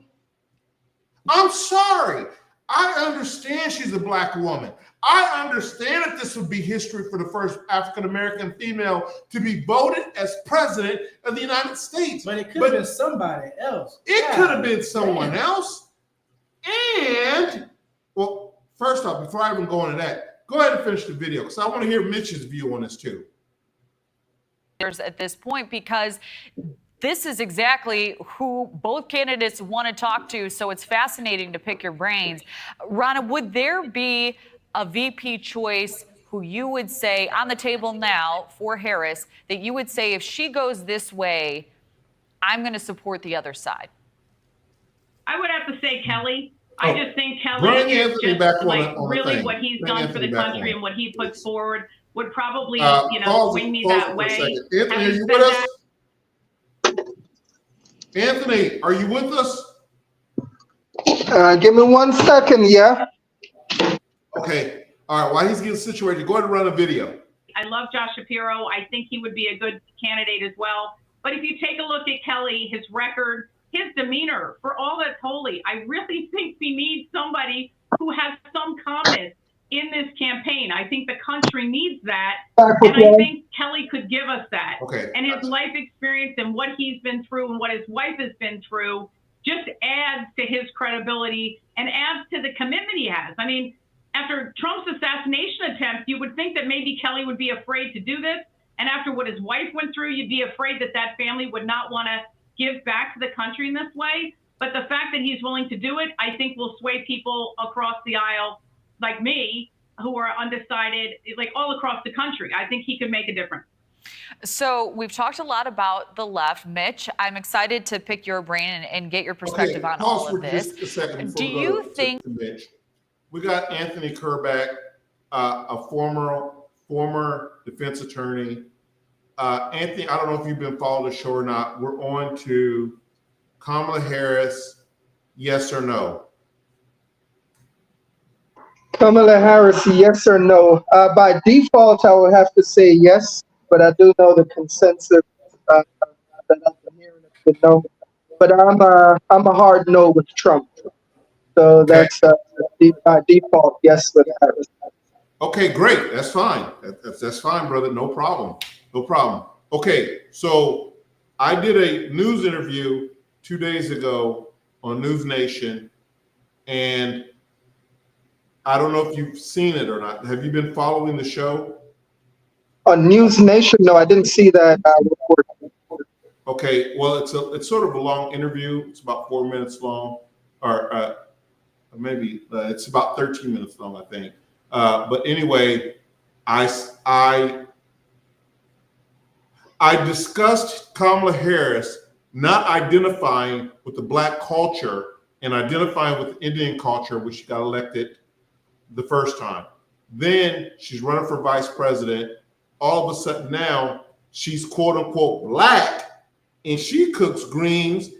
She cooks greens that she washed in the bathtub, right? I don't know any black people that cook green or that damn clean greens in the damn bathtub. But anyway, that's what Kamala does. So now she's trying to identify with black people, and she has Megan Thee Stallion comes on, booty clapping and all this other stuff on there, trying to gain the black vote. When all this time, you ain't been for black people. But now since you're running for president, the Democratic Party is saying, oh, so to beat Trump, we'll do anything necessary. let's throw Kamala Harris in there. She'll get these black people together and get them on board to get the black vote. So let's throw Kamala Harris in there. Now, I know she's a black woman, and I know this will make history, but I'm not willing to sell my soul just on the fact that this woman who did not identify with the black community, now who's identifying with the black community for my vote. I'm not willing to do that. Your comments. I could understand. I could understand that as I guess as a criticism of her. By no means am I a staunch proponent. I don't know enough about her views and her stance, but I do know that she's operated on a Democratic ticket. Then between a choice between a Democratic ticket and a Republican ticket, for me, I'd go with the Democratic ticket. Simply because I do not want to live in the great America where I'm back in chains, and that is my takeaway from Trump camp messaging that me and Kunte Kente would be neighbors if they had their way. Well, Carl, if we know anything about American history and who actually had us in chains, it was the Republican Party that took us out of chains.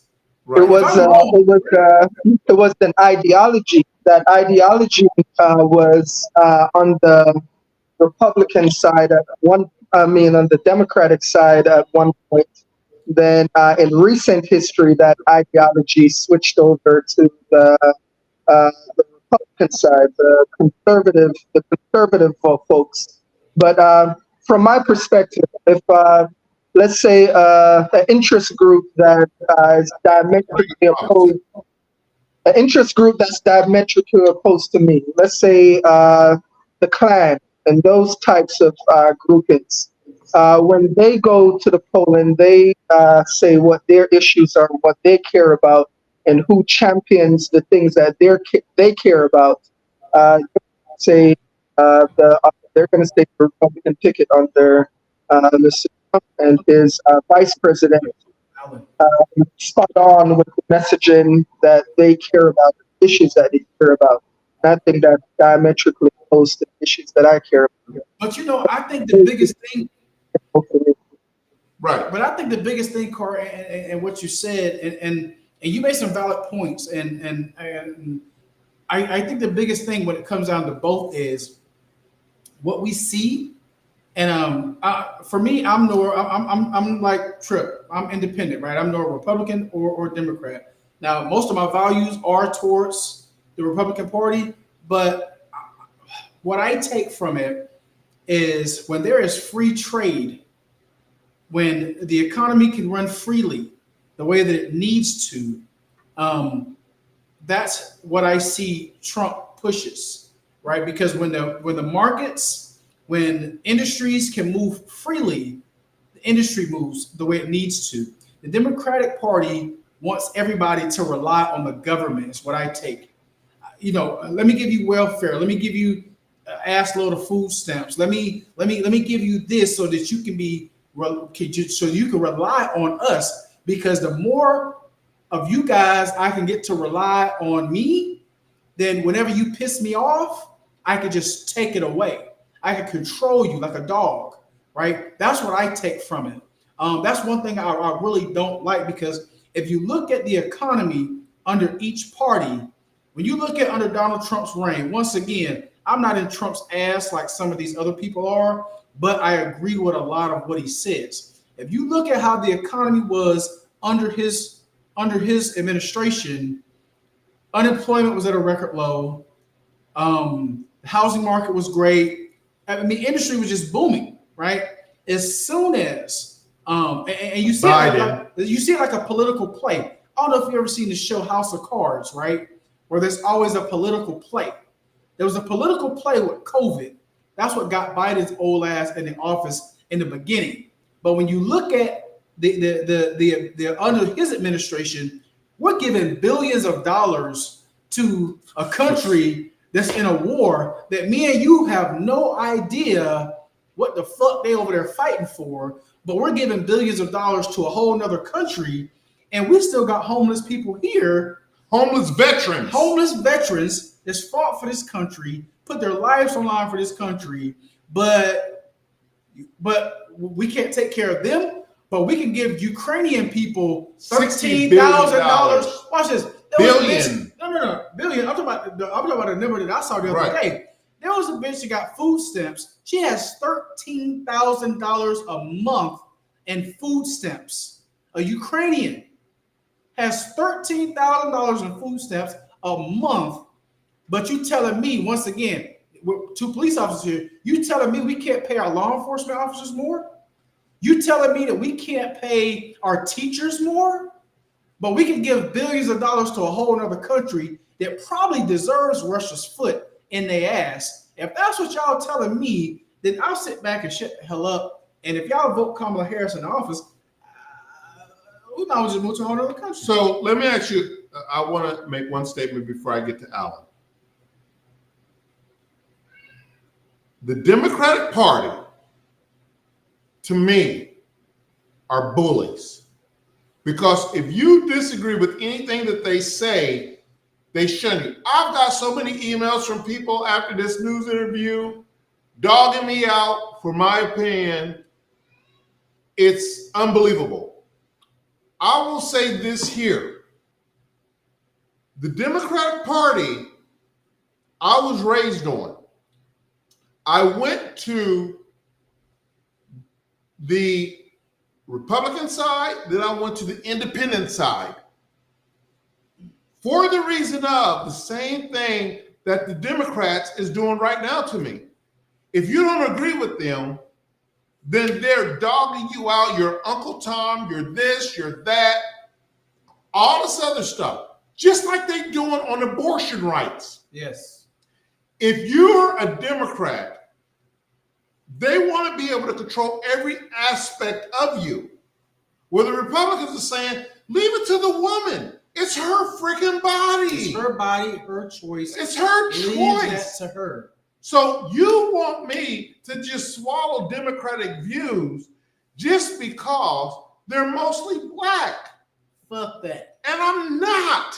Can't do it, won't do it. I'm not doing it.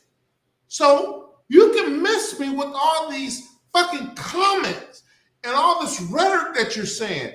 It ain't gonna fucking change my mind.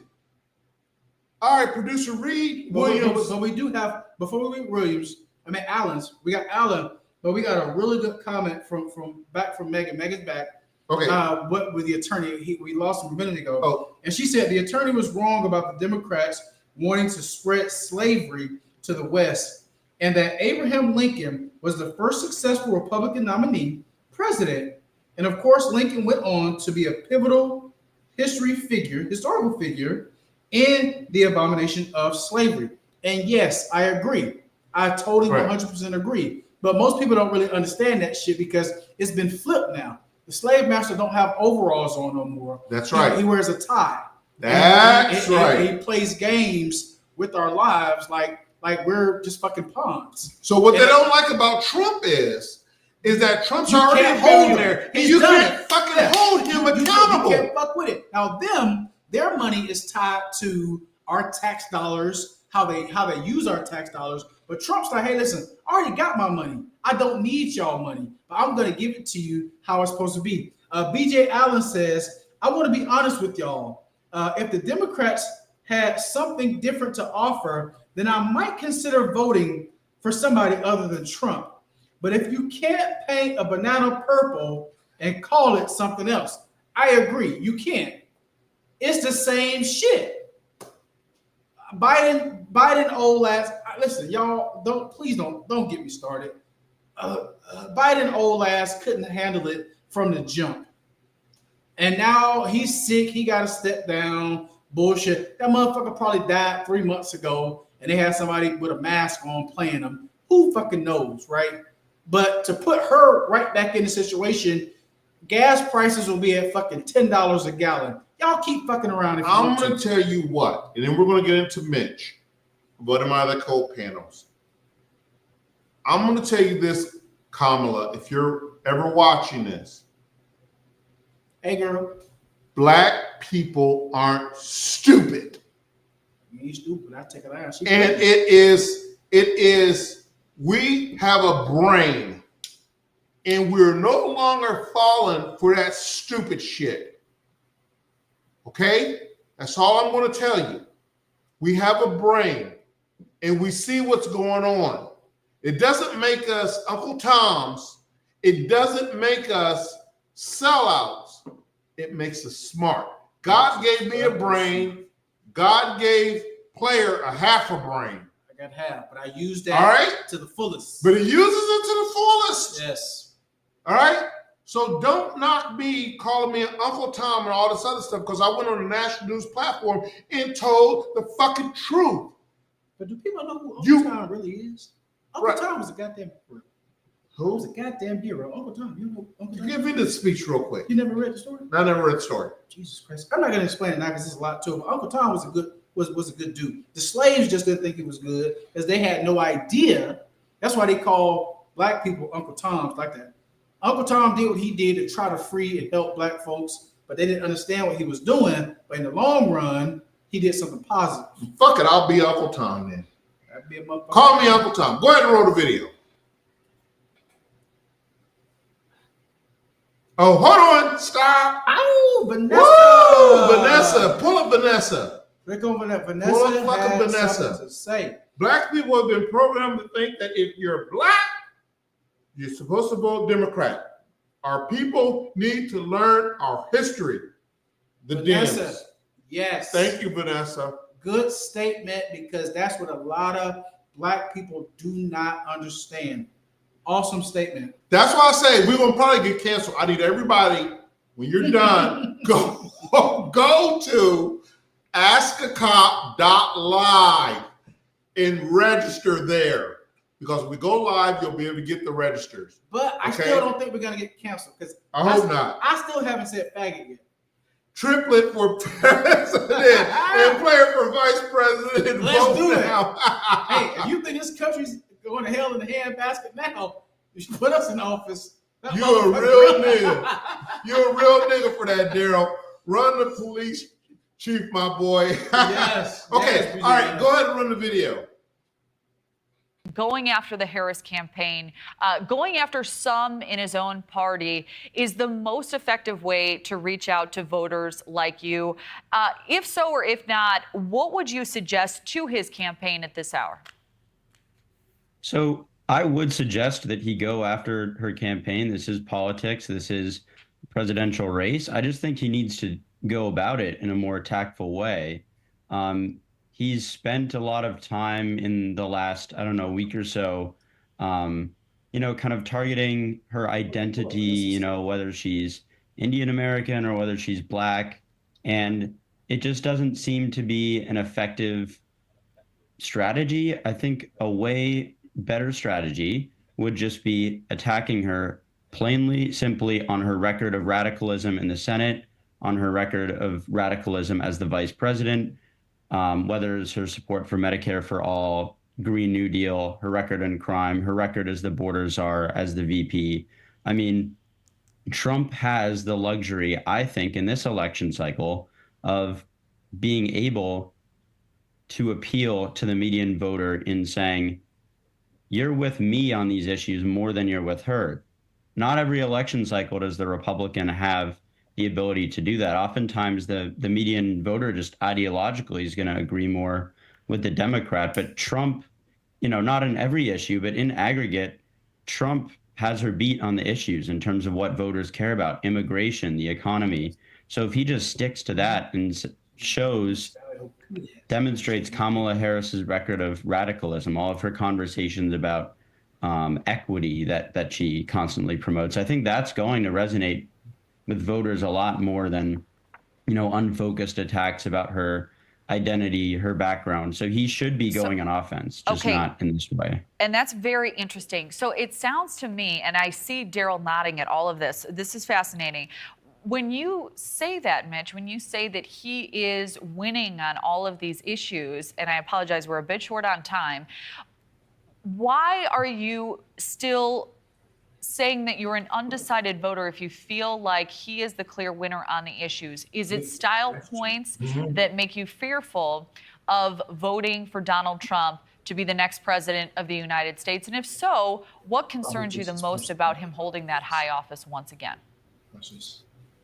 I guess I'm mainly concerned that while I do think he has her beat on a lot of the core issues, I'm mainly concerned that he's going to be a repeat of his first term when it comes to issues like the national debt, when it comes to spending. I do want to see a president who is genuinely governing with a conservative agenda when it comes to the budget, when it comes to trying to address the national debt. And I think, Trump did not show that he is capable through one term of doing that. I am optimistic that maybe if he surrounds himself with better people, he can do better, but I'm not optimistic about that. Daryl, I'm going to give you final thoughts here. We only have about a minute left. What do you make of what Mitch just said? I see you nodding. I see you reacting to it. What are your thoughts? Well, to me, we've always had a deficit problem since the beginning of time. I don't know if Kamala is Monday through Wednesday she's Indian or Thursday through Sunday she's Black. I don't care anything like that. What I care about is the person who is our commander in chief looking out for the United States of America, looking out for the little man and being fair and equal across the board. And I do not think that, and I'm sorry, I have to be honest, I do not think Kamala Harris is it. I think that the Democratic Party looked at it and said, oh, there's a Black woman. Let's throw her in because I think she's the only one that could be able to possibly beat Trump. And then not looking at it as, would she be a good fit for the people, the taxpayers of the United States of America? Yeah, there is some room for Trump to improve on, absolutely. But in whole, as being an undecided voter, I could tell you right now, she doesn't have my vote yet. And I don't know that she will. Oh, these conversations are so eye-opening. I wish we had more time. Rhonda, Mitch, Daryl, thank you all for joining us. We hope to see you again soon. Thanks, Kelly. Thank you. Thank you. All right, so Vanessa says, the Democrats are the ones who had us enslaved. We have to educate ourselves.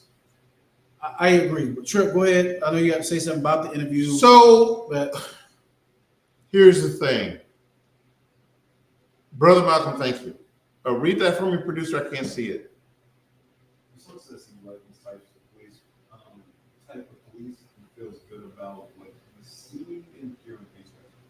Oh, thank you, Brother Malcolm. You're always a good friend of the show. Brother Malcolm. When I did that interview, it was easy for me to do it. I'm going to tell you this right now. I'll look you in the eye and tell you. It was easy for me to do it because it's easy to tell the truth. This woman hasn't identified with the Black culture in so long. She married a white man. I don't know what to tell you. I don't think there's anything wrong with marrying a white man. But that whole was right? With, you remember Montel Williams? Yeah, she was screwing with Montel Williams, stuff like that. But what I'm telling you is, I would too. Is that when you are trying to gain Black votes off the hem of identifying with Black people, and you've shunned us for so many years, saying you're Indian, all this other shit. Now you need us, and you come right back to Black people. Come on, that's the same song and dance that's been done for 100 years. Nah, bitch, not this time. Not this time, not on my watch. I'm not just selling my vote. I'm not just bowing to the political pressure. I have 10 kids, and I tell them all the time, if you have to stand for something or fall for anything. And I will tell every Black person out there, hear me loud, hear me clear. Kamala Harris is not it. I'm sorry, maybe another black person, but she ain't it. It's a lazy pick from the Democratic Party. Yes. You ain't got nobody else. I'm sorry. Don't hate me for it. Nobody Don't else. hate me for it. It's just my opinion. All black women in this chat marry a black man. I marry a black man. We don't know that, BJ, but we can assume that. So my thing is very simple here. Now, this is the nail in the coffin. Oh, this was just a prerequisite, what you just heard. All right. So that was before Kamala Harris picked the running mate. Who she picked? Okay. Now, there are other candidates who she could have picked. So, hold on a second. I want to show you this right here. I'm going to bring up the screen myself. This is the panel of a short list of who this woman picked. Put up Vanessa's comment, please. Pull up Vanessa's comment. What did Vanessa say?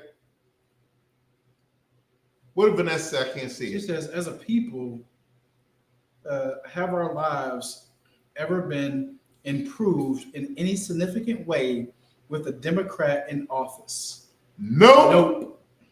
Period. As y'all want to get ghetto, that's what we say. Period. Period.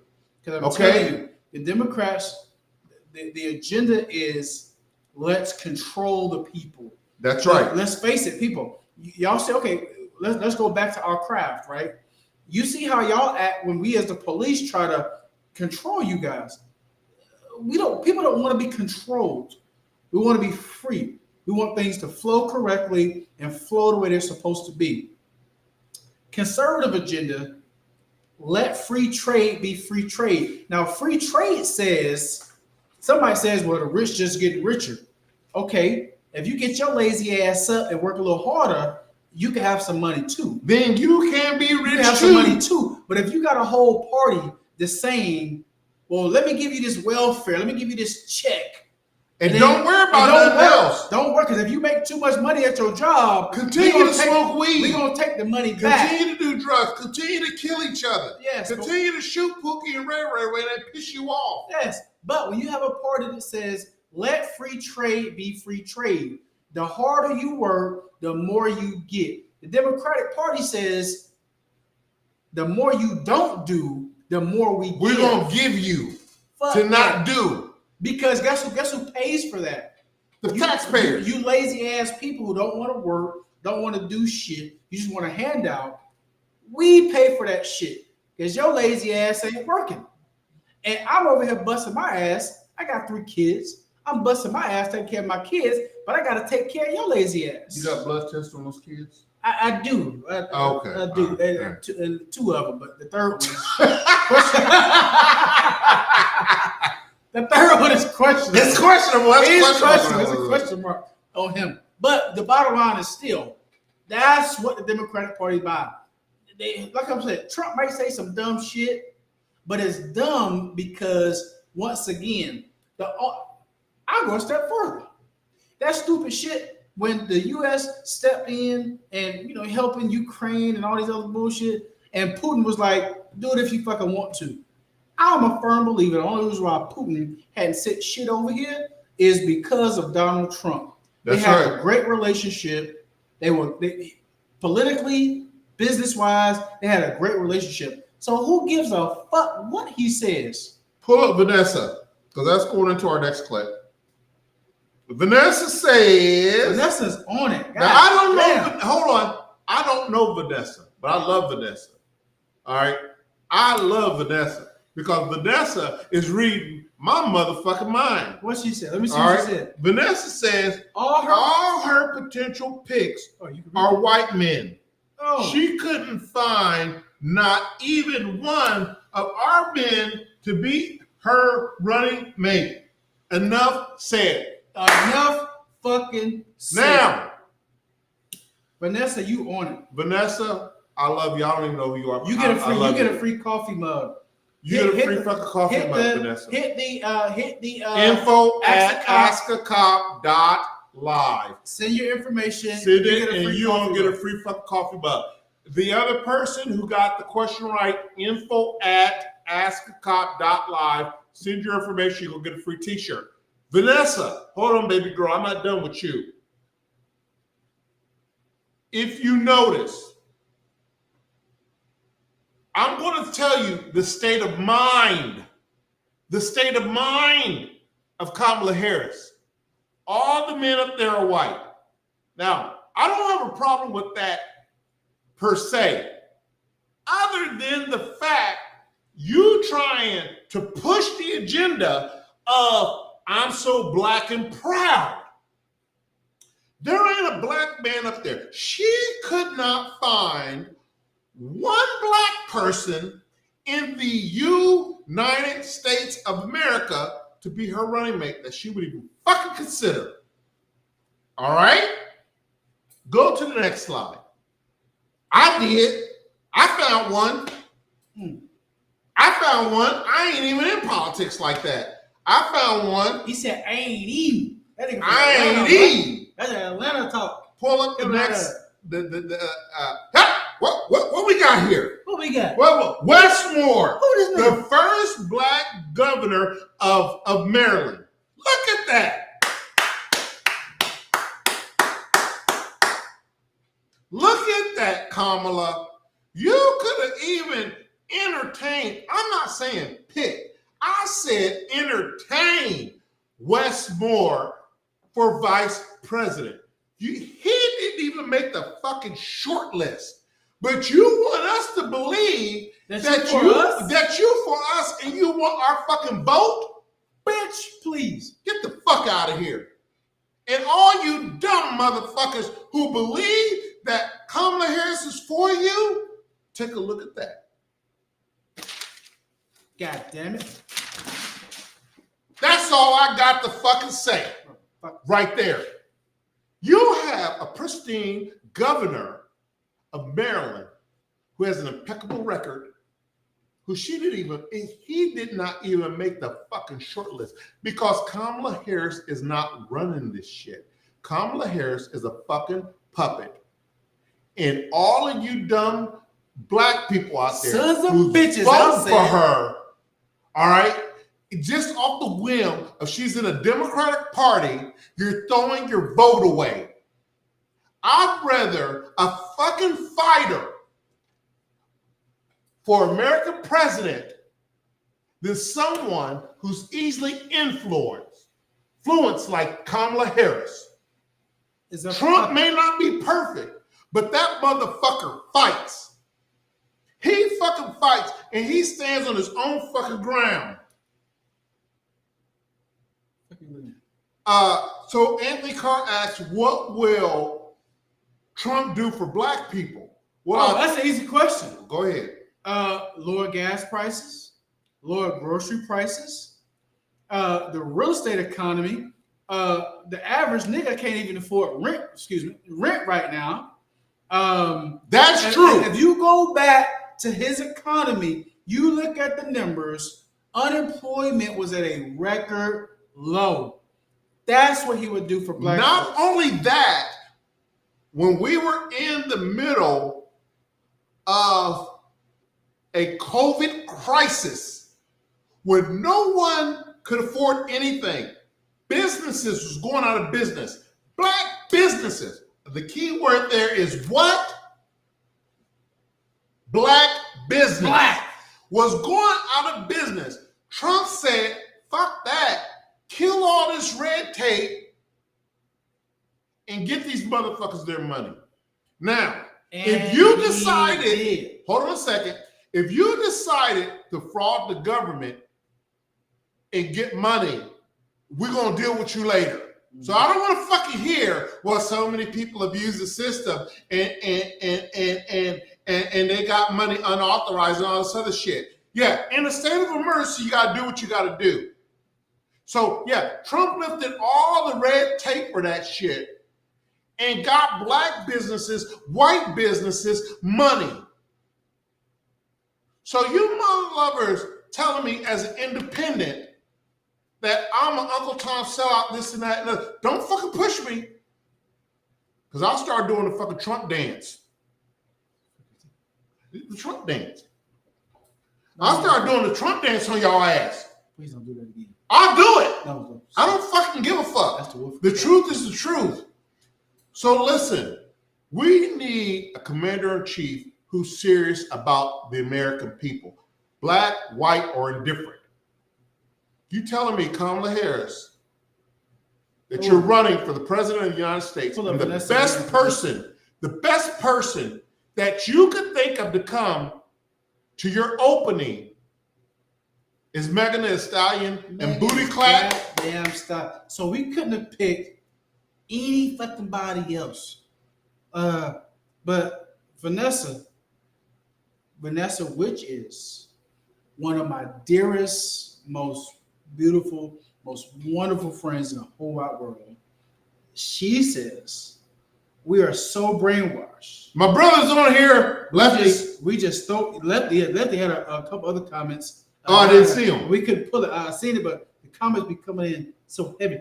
We had 8,000 people here tonight. Mm-hmm. Vanessa says we're so brainwashed that we just throw our votes behind Democrats. Might as well say, yeah, Massa. Yes, sir, Massa. Yes, sir, Massa. Yes, sir, Massa. What you want us to do next, Massa? Massa, shut up, nigga. Okay. Hey, Massa, I gotta play. Jeff Player ain't working, Massa. Hey, fuck you.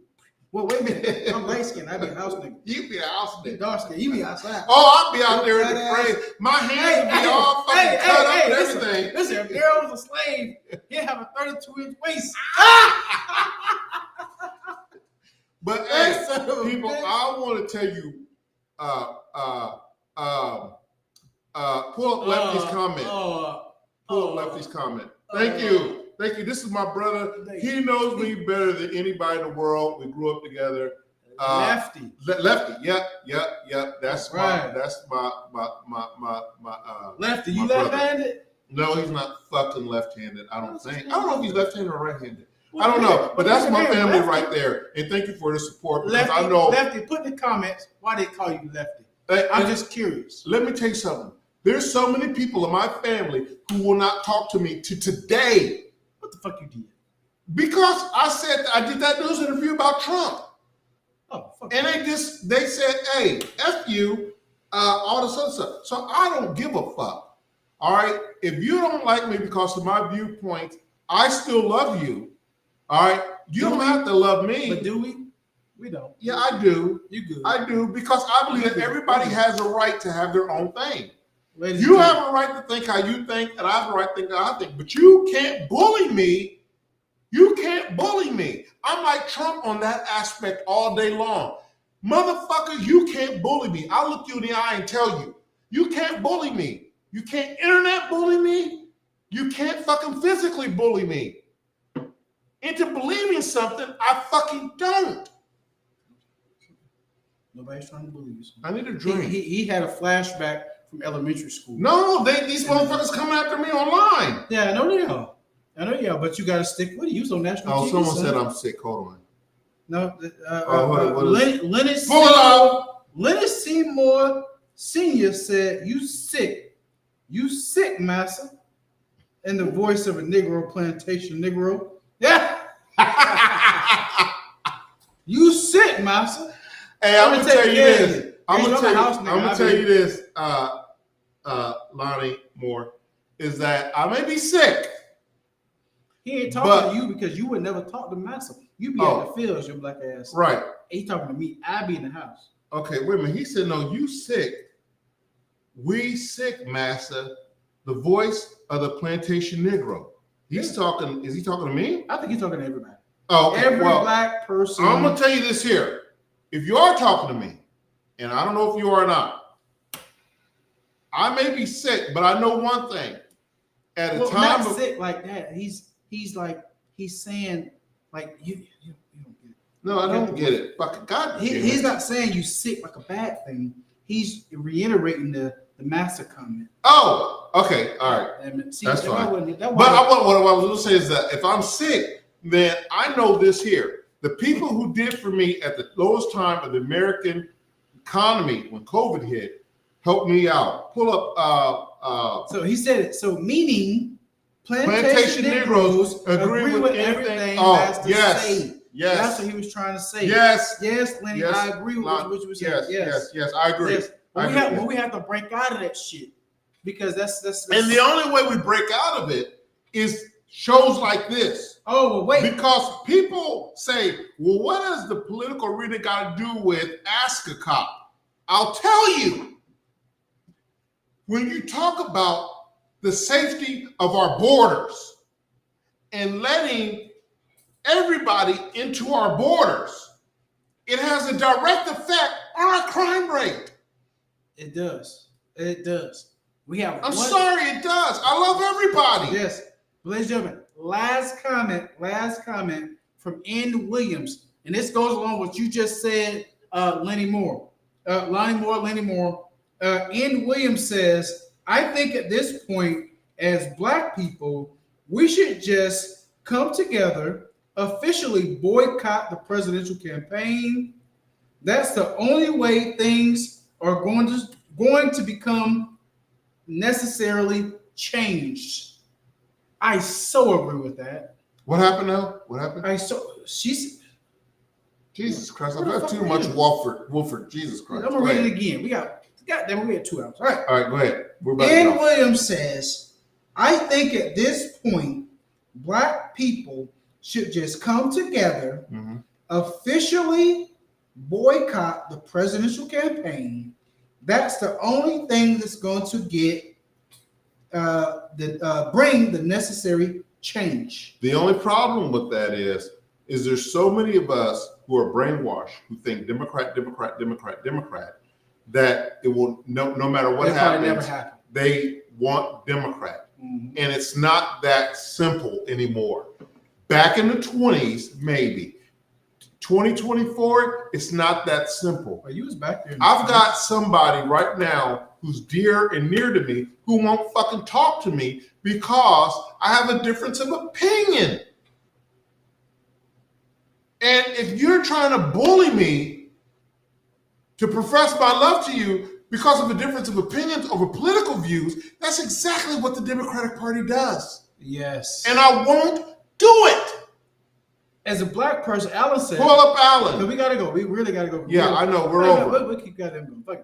As Black people, we are not falling for the okie doke no more. The Democratic Party will never get our vote off of GP again. I don't know what GP stands for. We keep going. General purpose. Okay, cool. This is a new day. Address our issues. Thank you. Or lose the election. Ain't that what we do? I think it's not poetry. Snap. I agree 100% with Alan. 100% agree. No more are we doing this dumb, I'm a nigga sitting by the door type of thing, and you can just tell me anything, and I'm just, okay, master, I believe it, because we is a Democrat. But there's a lot of them niggas like that out there. Wake up, Black people. There's a lot of them niggas out there. Wake up, Black people. Let's go. Bliss Ray says, you are right, man. And I'm sorry. I'm not sorry. I'm sorry. I'm not sorry for saying this. Let's go, Black people. I'm sorry. I know it's uncomfortable. I know this is the way that we've been taught. I know this is what mama believes. I know this is what grandmother believes. I know this is what her mother believes. I know this is what her mother's believes. But it doesn't make it right. We need to start our own party. Yes. We need to start a party that's called. No, I'm not Laugh out we loud. just have to, like I believe, like what N. Williams said, and it's not just about Black people. It's about all people should boycott this shit and say, you know what? We ain't voting for a motherfucking person because all y'all full of shit. Well, I'm not going to say that because I'm going to tell you something. I know Trump have done some things that I don't agree with. But he's a fucking fighter. He is a fucking fighter. He ain't out here sucking dick like Kamala Harris is. Oh, Which, God. by the We're way- fucking which- canceled. Which, by the way, honey, Jesus Christ. whenever them jaws get ready, this dog ready. You said that bitch is pretty though. I mean, She is a good looking woman. She can get it, but I'll give it to her. She's a sellout. She is definitely a sellout. I'm sorry, say it. She's a sellout. I still give it to her. Okay, well, people, we've been 2 hours and 4 minutes over time. I'm sorry, but this was such a hot topic, and it went in on your boy. But I have to just prove. I'm saying sorry. We still got 1,000 people watching. Yeah. So clearly, the shit is interesting. It's very interesting. And so if you want us to keep going, put in the comments. If not, then good night. No, we're going to get off of here because we're over our time. Yeah, we are. We're out of work. And we're out of. So I gotta go. So, but I'm going to tell you this: I want only God's will to be done. No man or woman, God's will be done. Thank you, Malcolm. Absolutely. And sometimes a warrior has to war. And I'm sorry that, I just don't feel Kamala right now. I know the whole black thing and stick together and all this other shit, but I got to vote my fucking conscience. It's fucking conscious, dude. I do. So passionate. I have to vote my fucking conscience.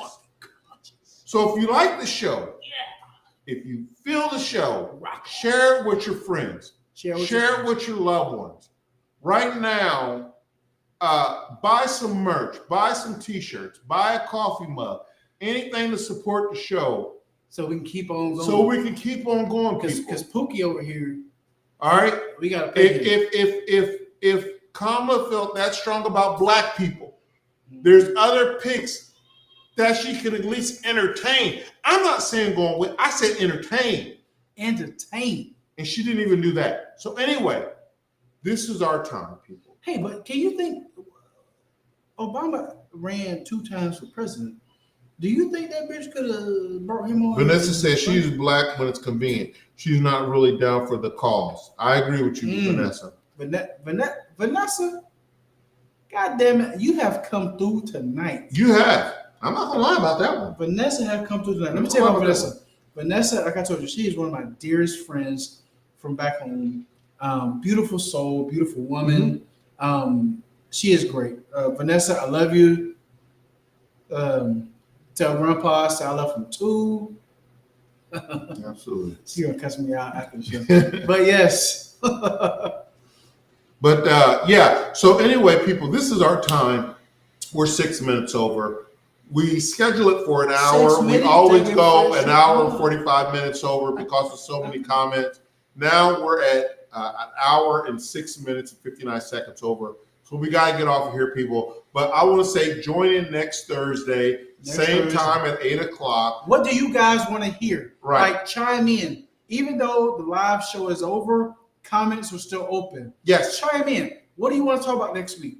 What do you want to hear about? What issues might you have with law enforcement that you just like, hey, I got a quick question. Chime in. Like, let's talk about it. Like, we pick these topics, honestly, based off of what y'all are saying. We have a survey out. If you don't see the survey, go to askthecop.live. Go to the very bottom, put your email in, subscribe to the newsletter. In that newsletter, you can put your opinion in. You can say what you want to talk about. Hey, I got a goddamn speeding ticket 2 weeks ago. The officer was a total dick. What can I do about it? Put that shit in. We'll talk about it. That's how you get in touch with us. That's how you put your opinion in. And that's how we get our topics. And I love you, son, Daryl. I love you, son. It's a good man there. So follow Jeff at, if you want to send him an email, jeff@askthecop.live. If you want to contact me, it's Daryl, Daryll, @askthecop.live. Thank you guys so much for tuning in. Pretty ladies, you got my email. Oh my God, Jesus Christ. Sorry. Love you guys. We love you guys. Thank you so much. It's my opinion. It's Jeff's opinion. It's your opinion. We all come together as one to make this show. It's not just Jeff and I. It's you guys too. Play a important part. My name is Daryl Triplett. This is Jeff Player. My name is Jeff. And See, I get it. I know. We are out. Peace. Thank you. I'm from Atlanta, what? We had that beat. You know what I'm talking about?